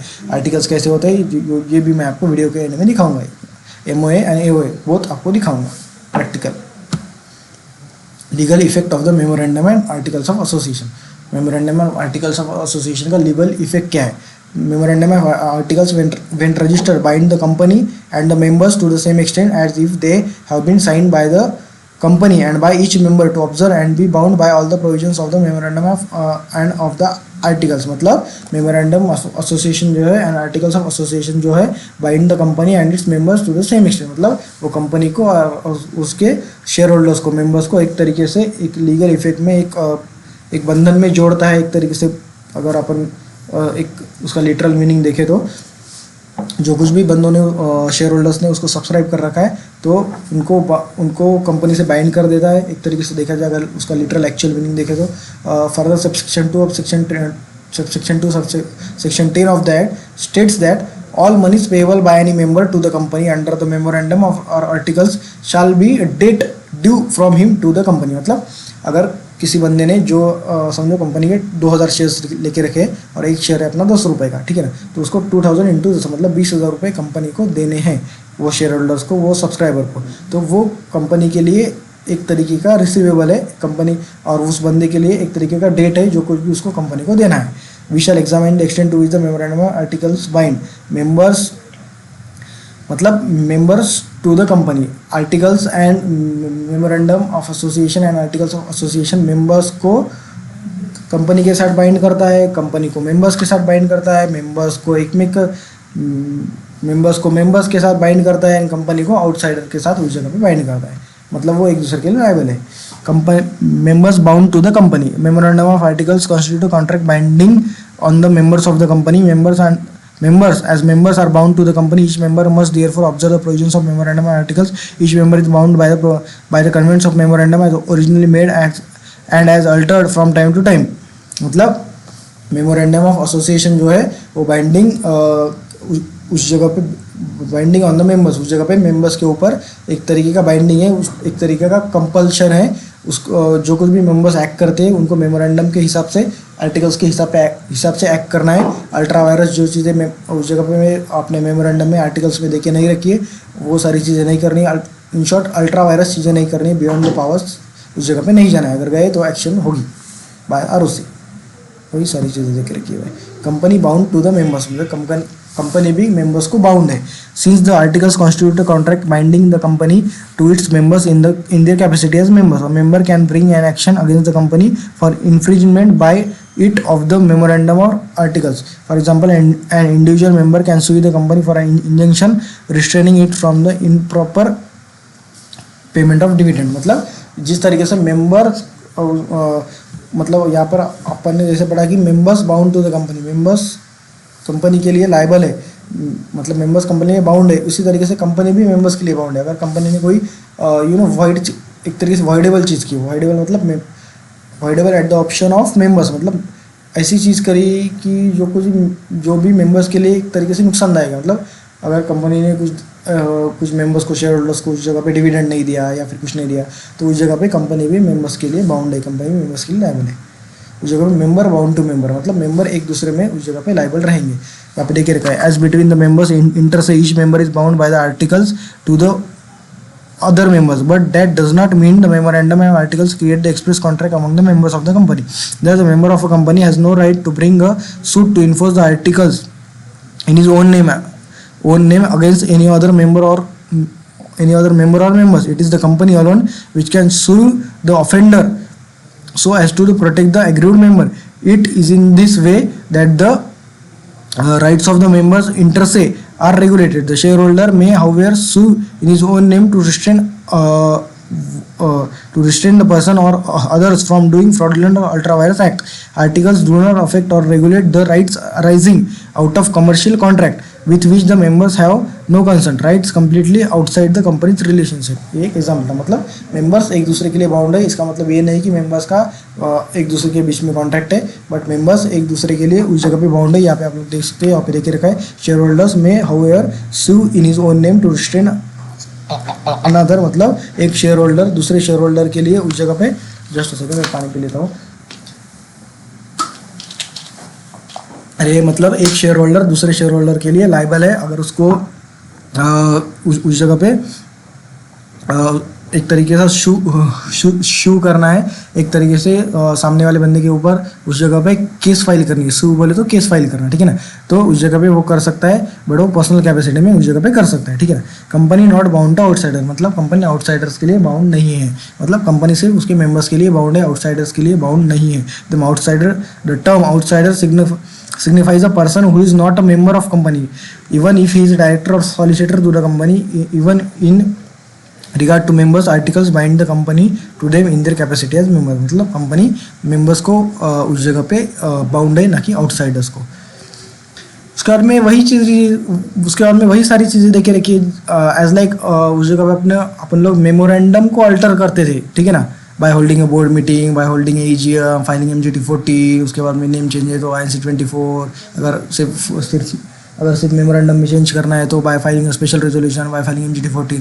उसी तरीके से आर्टिकल्स में भी उस जगह पे अल्ट्रेशन हो सकता है, कुछ प्रोसीजर चेंज करवाना है, अगर शेयर ट्रांसफ़र का कुछ प्रोसीजर है वो अगर चेंज करवाना है जो कुछ भी वैलिड है as prescribe by the law, तो उस जगह पे कर सकते हैं। आर्टिकल्स में अल्ट्रेशन कब हो सकता है? By adoption of new set of articles, मतलब कोई न्यू सेट ऑफ आर्टिकल्स है जो आप लोग कंपनी के लिए अडॉप्ट करना चाहते हो, तो आपको ऑलरेडी एग्जिस्टिंग जो है उसमें अल्ट्रेशन करना पड़ेगा। By addition insertion of new clause, मतलब कोई न्यू क्लॉज आप लोग ऐड करना चाहते हो तो उस जगह पे अल्ट्रेशन करना पड़ेगा। कोई क्लॉज डिलीट करना है तो अल्ट्रेशन करना पड़ेगा, किसी क्लॉज में अमेंडमेंट करनी है तो अल्ट्रेशन करना पड़ेगा, किसी क्लॉज नया डालना है, सब्स्टिट्यूशन करना है तो उस जगह पे स्पेसिफिक क्लॉज में तो उस जगह पे अल्ट्रेशन करना पड़ेगा। उस जगह पे अल्ट्रेशन ऑफ मेमोरेंडम और articles to be noted in every copy, मतलब जो कुछ भी अल्ट्रेशन होता है, जो कुछ भी उस जगह पे मेमोरेंडम में आर्टिकल्स में अल्ट्रेशन होता है, तो उस जगह पे वो कंपनीज की मेमोरेंडम और alteration, memorandum of association and articles of association की जितनी भी कॉपीज़ है वो सारे में वो जो चेंज आप लोगों ने अल्टर किया है, वो अगर नेम अल्टर किया है तो वो जितनी भी कॉपीज़ है सारों में नेम जो चेंज हुआ है बाद में, ठीक है ना, वो सारे में चेंज करना पड़ेगा, ठीक है ना। उसके बाद में limits on power to alter the article, मतलब आर्टिकल्स अल्टर करने के लिए जो लिमिटेशंस लगाए गए हैं, जो कुछ भी पावर्स के ऊपर आपके जो पावर्स है उसके ऊपर जो लिमिटेशंस लगाए गए हैं वो यहाँ पे दिखेगा। Articles must not exceed power given by MOA, मतलब एमओए ने जो पावर दे के रखी है आर्टिकल्स ने उसको एक्सीड नहीं करना है, ठीक है ना। मतलब एमओए ने बोला है कि कोई स्पेसिफिक चीज़ नहीं करनी है और अगर आर्टिकल्स वो चीज़ करता है तो वैसा नहीं होना चाहिए, ठीक है ना। Must not be inconsistent with the provisions of companies, मतलब जैसे अपन ने पहले बोला कि आर्टिकल्स कंपनीज एक्ट को उस जगह पे कंपनीज एक्ट आर्टिकल्स के ऊपर प्रिवेल करेगा, मतलब कंपनीज एक्ट को उस जगह पे नज़रअंदाज करके आर्टिकल्स में कुछ भी प्रोविजंस उस जगह पे कुछ भी अल्ट्रा वायरस चीज़ें डालना तो ये वैलिड नहीं है, ठीक है ना। कंपनीज एक्ट जो बोलता है उसके नीचे आर्टिकल्स है, वो आर्टिकल कंपनीज एक्ट से आर्टिकल्स ऑफ एसोसिएशन इनकंसिस्टेंट नहीं होने चाहिए। जो चीज़ें कंपनीज एक्ट में बोली गई है वो या उससे जो वैलिड है वही सारी चीज़ें आर्टिकल्स में होनी चाहिए। Alteration must not be inconsistent with any alteration made by the tribunal, मतलब जो कुछ भी ट्रिब्यूनल मतलब national computer law tribunal NCLT, ठीक है ना। एनसीएलटी ने जो कुछ भी उस जगह पे अल्ट्रेशन किया है, ठीक है ना, तो उससे भी वो इनकंसिस्टेंट उससे भी अलग नहीं होना चाहिए। Alteration must not include anything which is illegal, alteration में कुछ भी इलीगल नहीं होना चाहिए, मतलब कोई भी आप इलीगल जो भी लॉफुल बिजनेस नहीं है, अनलॉफुल है जो चीज़ वो उसमें आप डाल रहे हो तो वो इलीगल है, वो नहीं चलेगा, ठीक है ना। मस्ट बी बोनाफाइड, वो बोनाफाइड होना चाहिए उस जगह पे for the benefit of company होना चाहिए। Alteration must not constitute fraud, fraud नहीं होना चाहिए, ठीक है ना। आप लोग कुछ माइनॉरिटी के ऊपर फ्रॉड करना है इसके लिए आर्टिकल्स को अल्टर कर रहे हो भाई, ऐसा नहीं चलेगा। उसके बाद articles can not operate retrospectively मतलब प्रीवियस इफेक्ट, मतलब मैंने आज तारीख है 13 जनवरी 2026 को मैंने आर्टिकल्स अल्टर किए और मैं बोल रहा हूँ कि ये जो मैंने चीज़ अल्टर करी, जो कुछ भी न्यू क्लॉज उसमें आर्टिकल्स में डाला, ये 1 दिसंबर 2025 से अप्लीकेबल रहेगा। सो वैसा नहीं चलेगा, आज अल्टर किया है तो आज के बाद में ही उस जगह पे वो सारी चीज़ें अप्लीकेबल रहेंगी, मतलब प्रोस्पेक्टिव इफेक्ट आएगा। प्रोस्पेक्टिव बोले तो आज से सामने का और अपना रेट्रोस्पेक्टिव बोले तो पीछे का इफेक्ट। सो यही सारी चीज़ें बोलिए। अगर लिमिटेशन की बात करें तो वो कंपनीज एक्ट को इनकंसिस्टेंट नहीं होना चाहिए, फ्रॉड वाला नहीं होना चाहिए, एमओए ने जो पावर दी है उसको एक्सटेंड नहीं करना है, उसको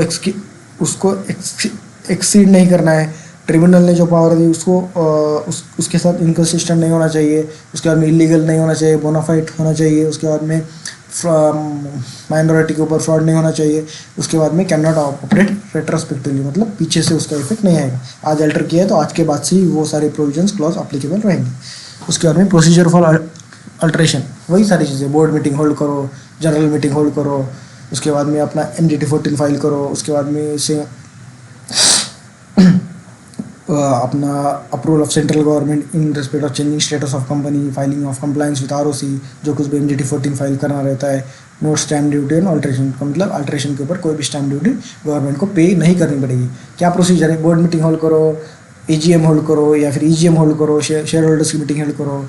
उसके बाद में कंपनी एक्ट में जो कुछ भी प्रोविजन दे के रखे वो सारी चीज़ें MGT14 उस जगह पे अपने सेंट्रल गवर्नमेंट के साथ ROC के साथ फाइल करो। उसके बाद में वही सारे जो कुछ भी कंप्लायंस दे के रखे वही करो, स्टैम्प ड्यूटी पे करने की कोई भी ज़रूरत नहीं है। उसके बाद में sample board resolution articles alter करने के लिए जो है वही सारी चीज़ें देख रहे हैं, section 5 section 14 other applicable provision of companies act, consent of board of directors of the company be and hereby according subject to the approval of register of company, subject to approval of share holders. जैसे कि मैंने बोला कि articles alter करने के लिए share holders का approval उस जगह पे लगेगा, तो यहाँ पे देख के रखा है subject to approval of share holders, मतलब बोर्ड ऑफ डायरेक्टर्स पास कर रहे हैं ये, बट अगर शेयर होल्डर्स ने अप्रूव किया तो ही ये इफेक्ट रहेगा, ठीक है। ये सारी चीज़ें उस जगह पे देख के रखी है और ये डायरेक्टर अपना वो सारी चीज़ें करने के लिए अथॉराइज है।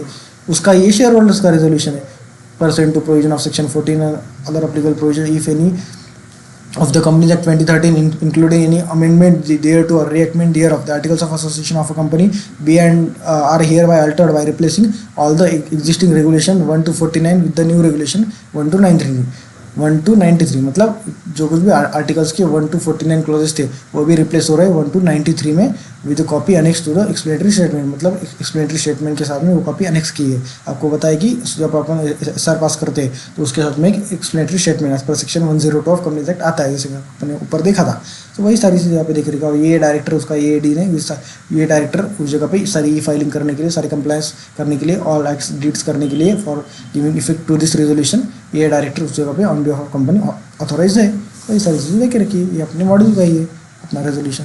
उसके बाद में इनकॉर्पोरेशन कॉन्ट्रैक्ट्स एंड एग्रीमेंट्स, मतलब इनकॉर्पोरेशन के टाइम पे जो कुछ भी कॉन्ट्रैक्ट्स होते हैं, एग्रीमेंट्स होते हैं। Company being an artificial person, company की आर्टिफिशियल पर्सन है जो कि एक्ट करती है नेचुरल पर्सन के बिहाफ पे, can contract only through it's agents, मतलब एजेंट्स मतलब नेचुरल पर्सन, ठीक है ना, ऑथराइज रिप्रेजेंटेटिव्स कंपनी से।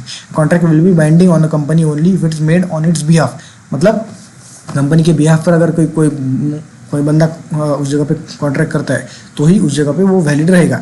By any person under acting under its authority, मतलब कंपनी ने उसको, कंपनी के मैनेजमेंट ने अगर किसी बंदे को अथॉरिटी दी है, यहाँ पे रेजोल्यूशन ने यहाँ पे अपन ने देखा कि this director in director of company is authorise to give effect to this resolution by entering into all such act deeds and act deeds necessary for this transaction, मतलब उस बंदे को ऑथराइज किया गया था कि वो कंपनी के बिहाफ पे सारी चीज़ें कर सकता है, तो giving effect to this resolution. तो अगर कंपनी ने ऑथराइज किया है तो कोई भी नेचुरल पर्सन, कोई भी कंपनी का एजेंट, ऑथराइज रिप्रेजेंटेटिव सारी चीज़ें कंपनी के बिहाफ पे कॉन्ट्रैक्ट में एंटर कर सकता है, जिसके लिए कंपनी लायबल रहती है। अगर कंपनी ने उसको ऑथराइजेशन दिया है तो ही वो वैलिड रहेगा। वही सारी चीज़ें यहाँ पे देख रखिए।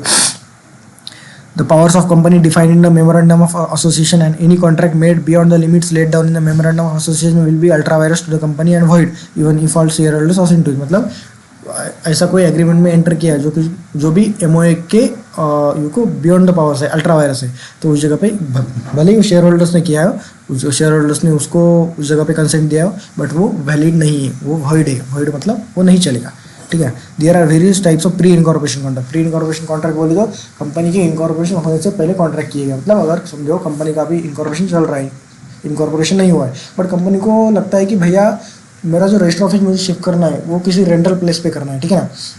बट अगर इनकॉर्पोरेशन तब के टाइम के लिए मैं रुका तो कहीं ना कहीं वो जगह, वो जो जहाँ पे कंपनी को उस जगह पे रजिस्टर ऑफिस शिफ्ट करना है वो जगह रेंट पे चली जाएगी, वो प्रॉपर्टी मेरे हाथ से निकल जाएगी, ठीक है ना। तो अभी वो प्रॉपर्टी लेना सही है, बट अभी कंपनी का इनकॉर्पोरेशन नहीं हुआ है, तो कंपनी क्या कर सकती है ना, कंपनी के जो कुछ भी प्रमोटर्स है, मतलब जो कुछ भी लोग कंपनी चालू करते हैं, वो क्या करते हैं कि ऑन बिहाफ ऑफ कंपनी के इनकॉर्पोरेशन के पहले ही उस जगह पे कॉन्ट्रैक्ट में एंटर करते हैं। समझो कंपनी को कोई प्रॉपर्टी रेंटल पे लेनी है, तो वो क्या करते हैं कि इनकॉर्पोरेशन के पहले ही वो प्रॉपर्टी रेंटल पे उस जगह पे ले लेते हैं, एंड जब कंपनी इनकॉर्पोरेट होगी तो विद इन 3 मंथ्स उस जगह पे बोर्ड मीटिंग हेल्ड करनी पड़ेगी, और विद इन 3 मंथ्स जो कुछ भी बोर्ड मीटिंग होती है उसमें वो जो कॉन्ट्रैक्ट प्री इनकॉर्पोरेशन किया है, ठीक है ना, जो इनकॉर्पोरेशन के पहले कॉन्ट्रैक्ट किया जाता है उसको प्री इनकॉर्पोरेशन बोलते हैं। इनकॉर्पोरेशन के पहले प्री बोले तो पहले, तो उसको अप्रूव करना पड़ेगा। अप्रूव बोले तो उसको रेटिफाई करना पड़ेगा। उसको रेटिफाई बोले तो विद इन 3 मंथ्स, जब कंपनी इनकॉर्पोरेट होगी उसके 3 मंथ्स के अंदर बोर्ड ऑफ डायरेक्टर्स को अगर वो कॉन्ट्रैक्ट को रेटिफाई करते हैं, मतलब उसको अगर अप्रूव करते हैं, तो उस जगह पे वो कंपनी की उस जगह पे कंपनी उसके लिए लायबल रहेगी। अगर वो बोर्ड ऑफ डायरेक्टर्स ने वो प्री इनकॉर्पोरेशन कॉन्ट्रैक्ट अगर रेटिफाई नहीं किया, तो उस जगह पे जो कुछ भी बंदों ने, जो कुछ भी प्रमोटर्स ने उसके ऊपर उसमें एंटर किया था, वो प्रमोटर्स उसके लिए लायबल रहेंगे। अगर कंपनी उस जगह पे with in 3 months after incorporation वो कॉन्ट्रैक्ट को उस जगह पे रेटिफाई करती है, असेंट करती है, एक्सेप्ट करती है, तो कंपनी उसके लिए लायबल रहेगी। बट अगर कंपनी ने उसको, कंपनी के बोर्ड ने, उस जगह पे मैनेजमेंट ने उसको रेटिफाई नहीं किया, मतलब उसको एक्सेप्ट नहीं किया, तो जो कुछ भी प्रमोटर्स है जिन्होंने वो प्री इनकॉर्पोरेशन कॉन्ट्रैक्ट एंटर किया था, वो उसके लिए डेफिनेटली लायबल रहेंगे। वही सारी चीज़ें यहाँ पे देख रखी। उसके बाद में प्री इनकॉर्पोरेशन कॉन्ट्रैक्ट, भाई वही सारी चीज़ें यहाँ पे देख रखी, आप लोग देख सकते हो। उसके बाद में specific board resolution for adoption of pre incorporation contract. जैसे कि मैंने बोला कि विद इन 3 मंथ्स एक बोर्ड मीटिंग हेल्ड करनी पड़ेगी इनकॉर्पोरेशन के बाद, और उसमें जो कुछ भी प्री इनकॉर्पोरेशन कॉन्ट्रैक्ट कंपनी करे, समझो कंपनी ने कोई प्रॉपर्टी की डील करके रखी है, बट कंपनी इनकॉर्पोरेट नहीं हुई, तो कंपनी इनकॉर्पोरेट होने के बाद में, समझो कंपनी ने डील की अक्टूबर 25 में, कंपनी इनकॉर्पोरेट हुई नवंबर 25 में, तो विद इन 3 मंथ्स, मतलब नवंबर 25 में कंपनी इनकॉर्पोरेट हुई, तो दिसंबर, जनवरी, फरवरी 26 के अंदर, नवंबर 25 टू फरवरी 26 के अंदर, इन 3 महीने में कंपनी के इनकॉर्पोरेशन के बाद में कंपनी को वो जो कुछ भी प्रॉपर्टी की डील में कंपनी के प्रमोटर्स ने कर रखी थी उसको रेटिफाई करना होगा, उसको एक्सेप्ट करना होगा, और उसका जो कुछ भी बोर्ड का एक्सेप्टेंस रहेगा, कंपनी का एक्सेप्टेंस रहेगा, बोर्ड ने जो कंपनी का ऑन बिहाफ पे एक्सेप्टेंस दिया है उसको कहीं ना कहीं एक तरीके से कंसेंट देना पड़ेगा बोर्ड को। मतलब एक तरीके से जो बोर्ड का कंसेंट आता है, जैसे मैंने बोला उसको अपन बोलते हैं, सारे बोर्ड की कलेक्टिव कंसेंट को बोलते हैं रेजोल्यूशन, ठीक है ना। तो उसका resolution, that consent of board of directors be and hereby given ratifying बोले तो accepting all the contracts entered by the promoters. मतलब कंपनी के इनकॉर्पोरेशन के पहले कौन एंटर करता है? प्रमोटर्स, जो बंदे कंपनी चालू करने वाले। Entered by the promoters of company before incorporation of company as per the statement tabled before the board and initiated by the chairman for the purpose of identification. मतलब जो कुछ भी उस जगह पे प्रमोटर्स ने कॉन्ट्रैक्ट एंटर कर रखे वो इस बोर्ड मीटिंग में बोर्ड ने रेटिफाई कर दिए, एक्सेप्ट कर दिए गए। Resolve further that preliminary contracts enter into by the promoters in connection with the incorporation of company as per the statement before the meeting be and hereby approved. मतलब जो कुछ भी incorporation के पहले pre incorporation contract promoters ने कर रखे for the purpose of incorporation वो इस बोर्ड मीटिंग में एक्सेप्ट किए जाते हैं, अप्रूव किए जाते हैं। Resolve further that any of the directors of the company and or company secretary be and are hereby severally authorised to do all such act deeds things including but not limited to execution of any required documents or instruments which may be necessary to give effect to the foregoing resolution। मतलब ये resolution को effect देने के लिए किसी एक director of जो कुछ भी कंपनी का डायरेक्टर है, कोई भी एक डायरेक्टर उसके लिए ऑथोराइज है to effect to do all such act deeds necessary to give effect to this resolution. मतलब ये प्री इनकॉर्पोरेशन कॉन्ट्रैक्ट्स एक्सेप्ट करने के लिए जो कुछ भी चीज़ें करनी पड़ती है वो करने के लिए किसी भी एक डायरेक्टर या फिर अपना कंपनी सेक्रेटरी अगर उस जगह पे कंपनी में है तो वो ऑथोराइज है। उसकी लिमिट यहाँ तक सीमित नहीं है कि सिर्फ but not limited to the execution of any required documents और इंस्ट्रूमेंट। मतलब वो इस रेजोल्यूशन को इफेक्ट देने के लिए सारी चीज़ें कर सकता है, न कि उसकी पावर्स लिमिटेड है, but not limited to execution of required document. मतलब सिर्फ रिक्वायर्ड डॉक्यूमेंट्स जो है, जो कुछ भी प्री इनकॉर्पोरेशन कॉन्ट्रैक्ट एक्सेप्ट करने के लिए लगने वाले उसके वहाँ तक ही सीमित उसकी पावर नहीं है, बट वो सारी चीज़ें कर सकता है जो कुछ भी रिक्वायर्ड है उस जगह पे, मोर देन रिक्वायर्ड है उस जगह पे वो प्री इनकॉर्पोरेशन कॉन्ट्रैक्ट एक्सेप्ट करने के लिए, वही सारी चीज़ें उस जगह पे लेकर रखी है। उसके बाद में model general power of attorney. General power of attorney बोले तो क्या है? मतलब मेरे बिहाफ पे मैं किसी बंदे को उस जगह पे पावर ऑफ अटर्नी, मतलब मेरे बिहाफ पे मैं किसी बंदे को ऑथोराइजेशन दे रहा हूँ कि भैया अगर तू मेरे बिहाफ पे ये कॉन्ट्रैक्ट में एंटर कर एंड ये सारी डील तू ही कर दे। समझो मेरी प्रॉपर्टी है, समझो प्रॉपर्टी दिल्ली में है, उसकी प्रॉपर्टी की कीमत है 2 करोड़ रुपये। बोलने में क्या जाता है भाई, ठीक है नहीं है अभी, बट ठीक है बोलने में क्या जाता है। सो अगर मैंने किसी बंदे को उस जगह पे ऐड किया, सो वहाँ पे मैंने बोला कि भाई मेरी प्रॉपर्टी है 2 करोड़ की, तो क्या कर वो प्रॉपर्टी बेच दे, ठीक है ना। वो प्रॉपर्टी में तू क्या कर उसको गिरा एक धुन, मतलब उसको बाहर धुन एंड सारी चीज़ें उस जगह पे कर दे, सारी डीड में एंटर कर, सारी चीज़ें कर, जो कुछ भी रिक्वायर्ड अप्रूवल्स लगते हैं वहाँ की म्यूनसिपैलिटी के जो कुछ भी उसको टैक्सेस भरने, जो कुछ भी डॉक्यूमेंट्स क्लियर करवाने, सारी चीज़ तू कर। मेरे को झंझट ही नहीं चाहिए भाई, मेरे को उधर देखना ही पड़े ना पे।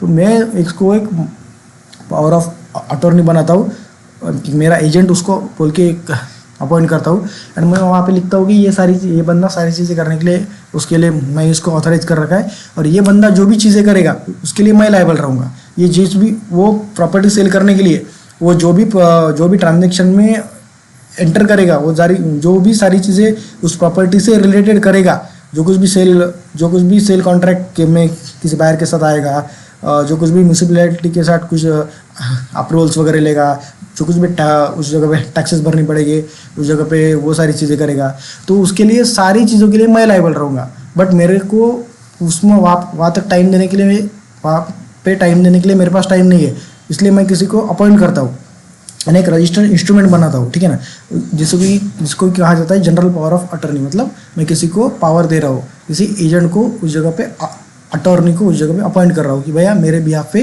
तो एक ट्रांजेक्शन में उस जगह पे क्या बोल सकते हैं, उस जगह पे तू मेरा एजेंट है, मेरे बिहाफ पे तू ये ट्रांजेक्शन्स में एंटर कर सकता है, और तू जो भी ट्रांजेक्शन्स में एंटर करेगा उसकी सारी जिम्मेदारी, जैसे तू खुद की ट्रांजेक्शन्स करेगा, मतलब अगर जैसे अगर मुझे वो प्रॉपर्टी सेल करनी रहती है, जो कुछ भी चीज़ें एज अ ओनर बोल के मैं करता, वही सारी चीज़ें तू एज अ ओनर बोल के कर सकता है।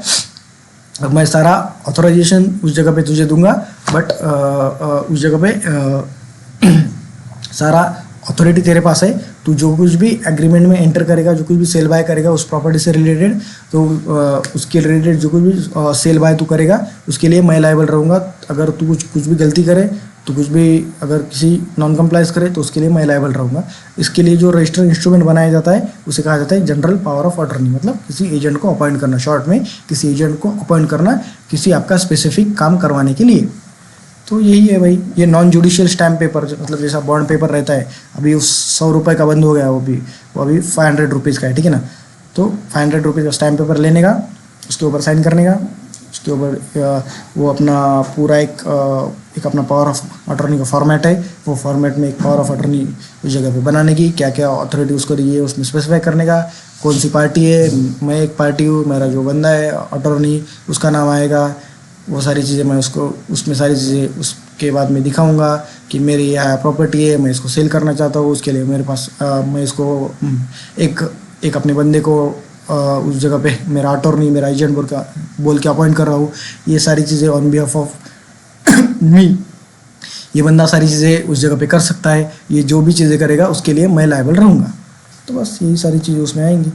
उसके बाद में आता है अपना केस लॉ। केस लॉ में क्या दिखेगा है, प्रिलिमिनरी कॉन्ट्रैक्ट्स और कॉन्ट्रैक्ट्स परपेटेड और to be made on behalf of a company before its incorporation, मतलब इनकॉर्पोरेशन के पहले प्री इनकॉर्पोरेशन कॉन्ट्रैक्ट जो है उस जगह पे, जैसे कि मैंने बोला कि उस जगह पे बोर्ड मीटिंग में after incorporation with in 3 months उस जगह पे आपको रेटिफाई करने होंगे बोर्ड को, तो ही वो वैलिड रहेंगे, कंपनी के ऊपर उसकी ऑब्लिगेशन रहेगी। अगर वो रेटिफाई नहीं हुए तो उस जगह पे कंपनी के ऊपर उसकी ऑब्लिगेशन नहीं रहेगी। बस यही सारी चीज़ें उसकी ये अपने केस लॉ में देखे रखी है, ठीक है ना। सो बस यही था भाई, memorandum of association and articles of association and it's alteration, ये सारी चीज़ें मुझे आपके साथ डिस्कस करनी थी।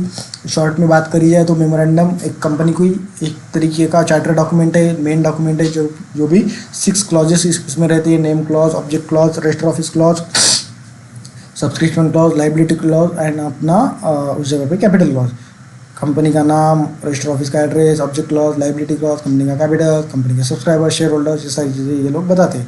इसमें कि अल्टरेशन हो सकता है, board meeting, general meeting, MGT 14 file करके है। आर्टिकल्स बोलते हो कंपनी के इंटरनल रूल्स एंड रेगुलेशंस, जो कुछ भी कंपनी के डे टू डे ऑपरेशंस करने के लिए उस जगह पे लगते हैं, उसकी एक स्टैंडर्ड प्रोसीजर। इसमें भी अल्टरेशन हो सकता है, जब आप न्यू क्लॉज एंटर करते हो, एग्जिस्टिंग क्लॉज को चेंज करते हो, उसको भी चेंज करते हो, उसमें अमेंडमेंट लाते हो, कोई क्लॉज डिलीट करते हो, सब्स्टिट्यूट कोई न्यू क्लॉज करते हो, तो उसमें भी अल्ट्रेशन हो सकता है। आर्टिकल्स ऑफ एसोसिएशन बोले तो जो भी कंपनी के एक इंटरनल रूल्स एंड रेगुलेशन, जो कुछ भी स्टैंडर्ड ऑपरेटिंग प्रोसीजर होनी चाहिए। अगर कंपनी को अगर डिविडेंड डिक्लेयर करना है तो उसकी क्या प्रोसीजर है, अगर कंपनी को अगर शेयर ट्रांसफ़र कराने हैं, कंपनी को अगर बोर्ड ऑफ डायरेक्टर्स अपॉइंट करने हैं, उसकी क्या प्रोसीजर है। तो ये सारी चीज़ें आर्टिकल्स में उस जगह पे देखिए दी वाली रहती है। उसमें एंट्रेंचमेंट प्रोविजन भी रह सकता है, मतलब एंट्रेंचमेंट बोले तो कंपनी अपने आर्टिकल्स को, अपने इंटरनल रूल्स एंड रेगुलेशंस को मोर स्ट्रिक्ट कर सकती है। अगर प्राइवेट कंपनी करना चाहे तो वो ऑर्डिनरी रेजोल्यूशन बोलते हो, more than 50% resolution of the share holders का लेके उस जगह पे उसमें entrenchment provision stricter than required उस जगह पे कर सकते हैं। वही अगर पब्लिक कंपनी को एंट्रेंचमेंट प्रोविजन डालना है अपने आर्टिकल्स में, तो उस जगह पे वो भी कर सकती है by passing a special resolution, ठीक है ना। वही सारी चीज़ें, but same articles of association companies act से इनकन्सिस्टेंट नहीं हो सकते। फ्रॉड एंड माइनॉरिटी को फ्रॉड करे किसी माइनॉरिटी के साथ, ऐसा नहीं हो सकता। एमओए मेमोरेंडम ऑफ एसोसिएशन ने दिए वाले पावर से ज़्यादा नहीं हो सकते।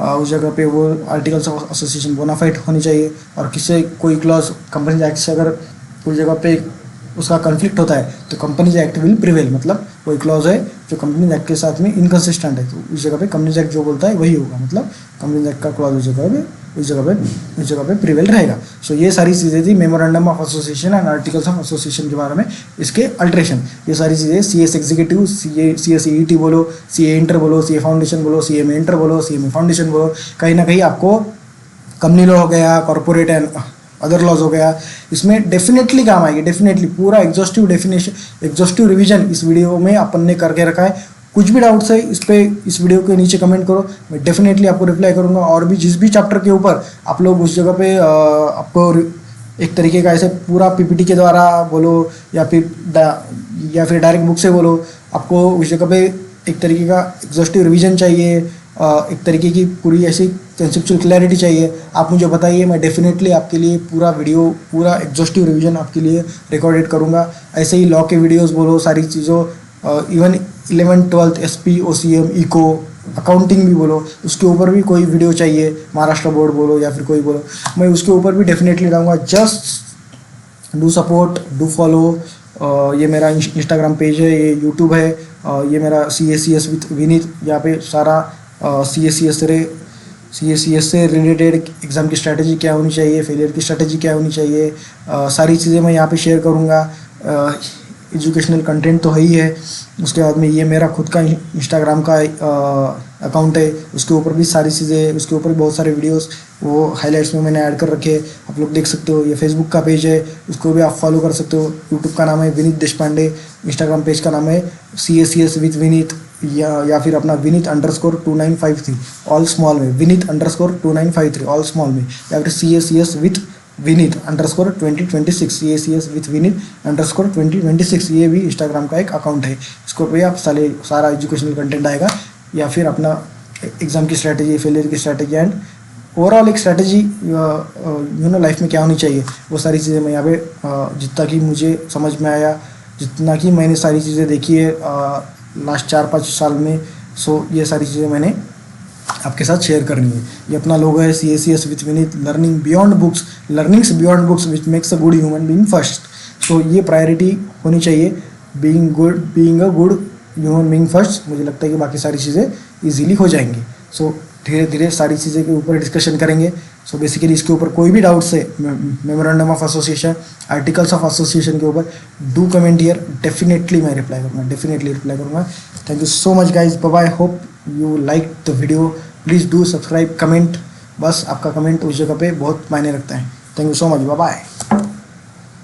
एंड हाँ, एक चीज़ और, सॉरी, वो मुझे आपको ये दिखाना था, आपका क्या, आपका आर्टिकल्स ऑफ एसोसिएशन मुझे आपको दिखाना था, एंड अपना मेमोरेंडम ऑफ एसोसिएशन मुझे आपको दिखाना था। तो आपको एक बार मैं दिखा देता हूँ, जस्ट अ सेकेंड।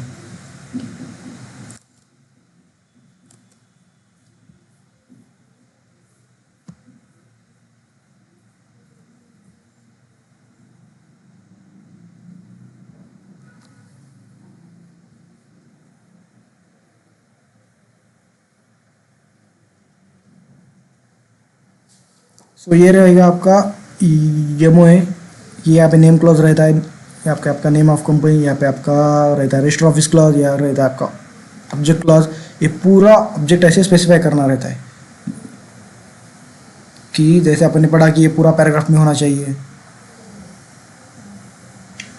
सो ऐसा ये सारी चीज़, ये होता है ऑब्जेक्ट इंसिडेंटल और ancillary to the attainment of the main object clause. मतलब मेन ऑब्जेक्ट जो है, अगर मेन ऑब्जेक्ट आपका है उस जगह पे मैन्युफैक्चरिंग, तो उसको फुलफिल करने के लिए एंसिलरी ऑब्जेक्ट क्या है, मतलब वो ऑब्जेक्ट को अगर फुलफिल करना है तो उस जगह पे क्या है, आपको एम्प्लॉयज़ अपॉइंट करने पड़ेंगे, आपको उस जगह पे रेंटल प्लेस लेनी पड़ेगी, आपको उस जगह पे लोन लेना पड़ेगा, आपको उस जगह पे सारे फंड रेज करने पड़ेंगे।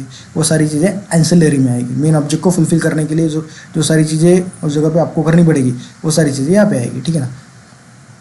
और में यहाँ पे आपका सब्सक्रिप्शन क्लास, आपके शेयर होल्डर्स कौन है, ABC, उसका एड्रेस वगैरह, उसने कितने शेयर्स लेके रखे, उसकी साइन, और वो यहाँ पे अपने एक अपने विटनेस की साइन आएगी। ये होगा YMO है। उसके बाद में आते हैं अपन AOA के ऊपर। ये होता है आपका AOA।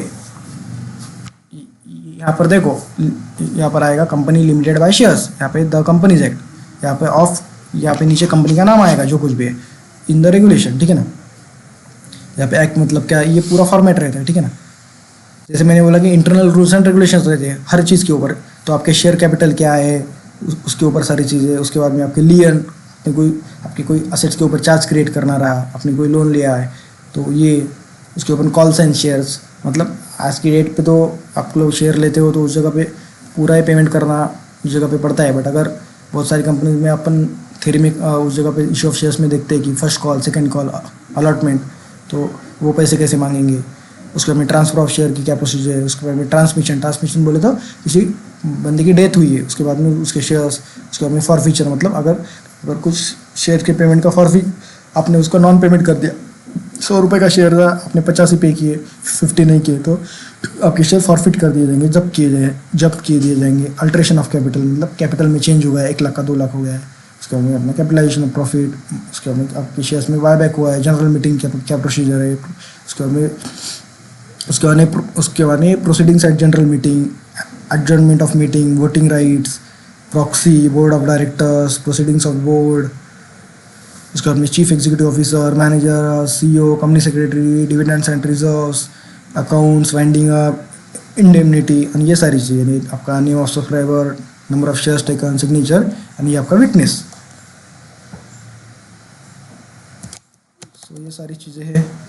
बस I hope you are like this video, please do share, subscribe with your friends, क्योंकि ये बहुत मायने रखता है, क्योंकि ये मुझे मोटिवेट करेगा कि मैं और ऐसे अच्छे वीडियोस आपके लिए बनाऊँ, ऐसे और अच्छे रिविजन्स आपके लिए लेके आऊँ। CS executive, CA inter, CMA inter, CS foundation, CS CET, CA foundation, CMA foundation, 11th 12th commerce, SP OCM, उस जगह पे अकाउंट्स हो गया, उस जगह पे इकोनॉमिक्स हो गया, जो कुछ भी मेरा MA इकोनॉमिक्स भी होके रखा है, तो वो सारी चीज़ें अपने लोग यहाँ पे कवर करेंगे। आप लोग जस्ट कमेंट करें कि आपको क्या वीडियो चाहिए, ठीक है ना। So I hope guys you like this video, thank you so much, bye bye, मिलते हैं नेक्स्ट वीडियो में, बाय बाय।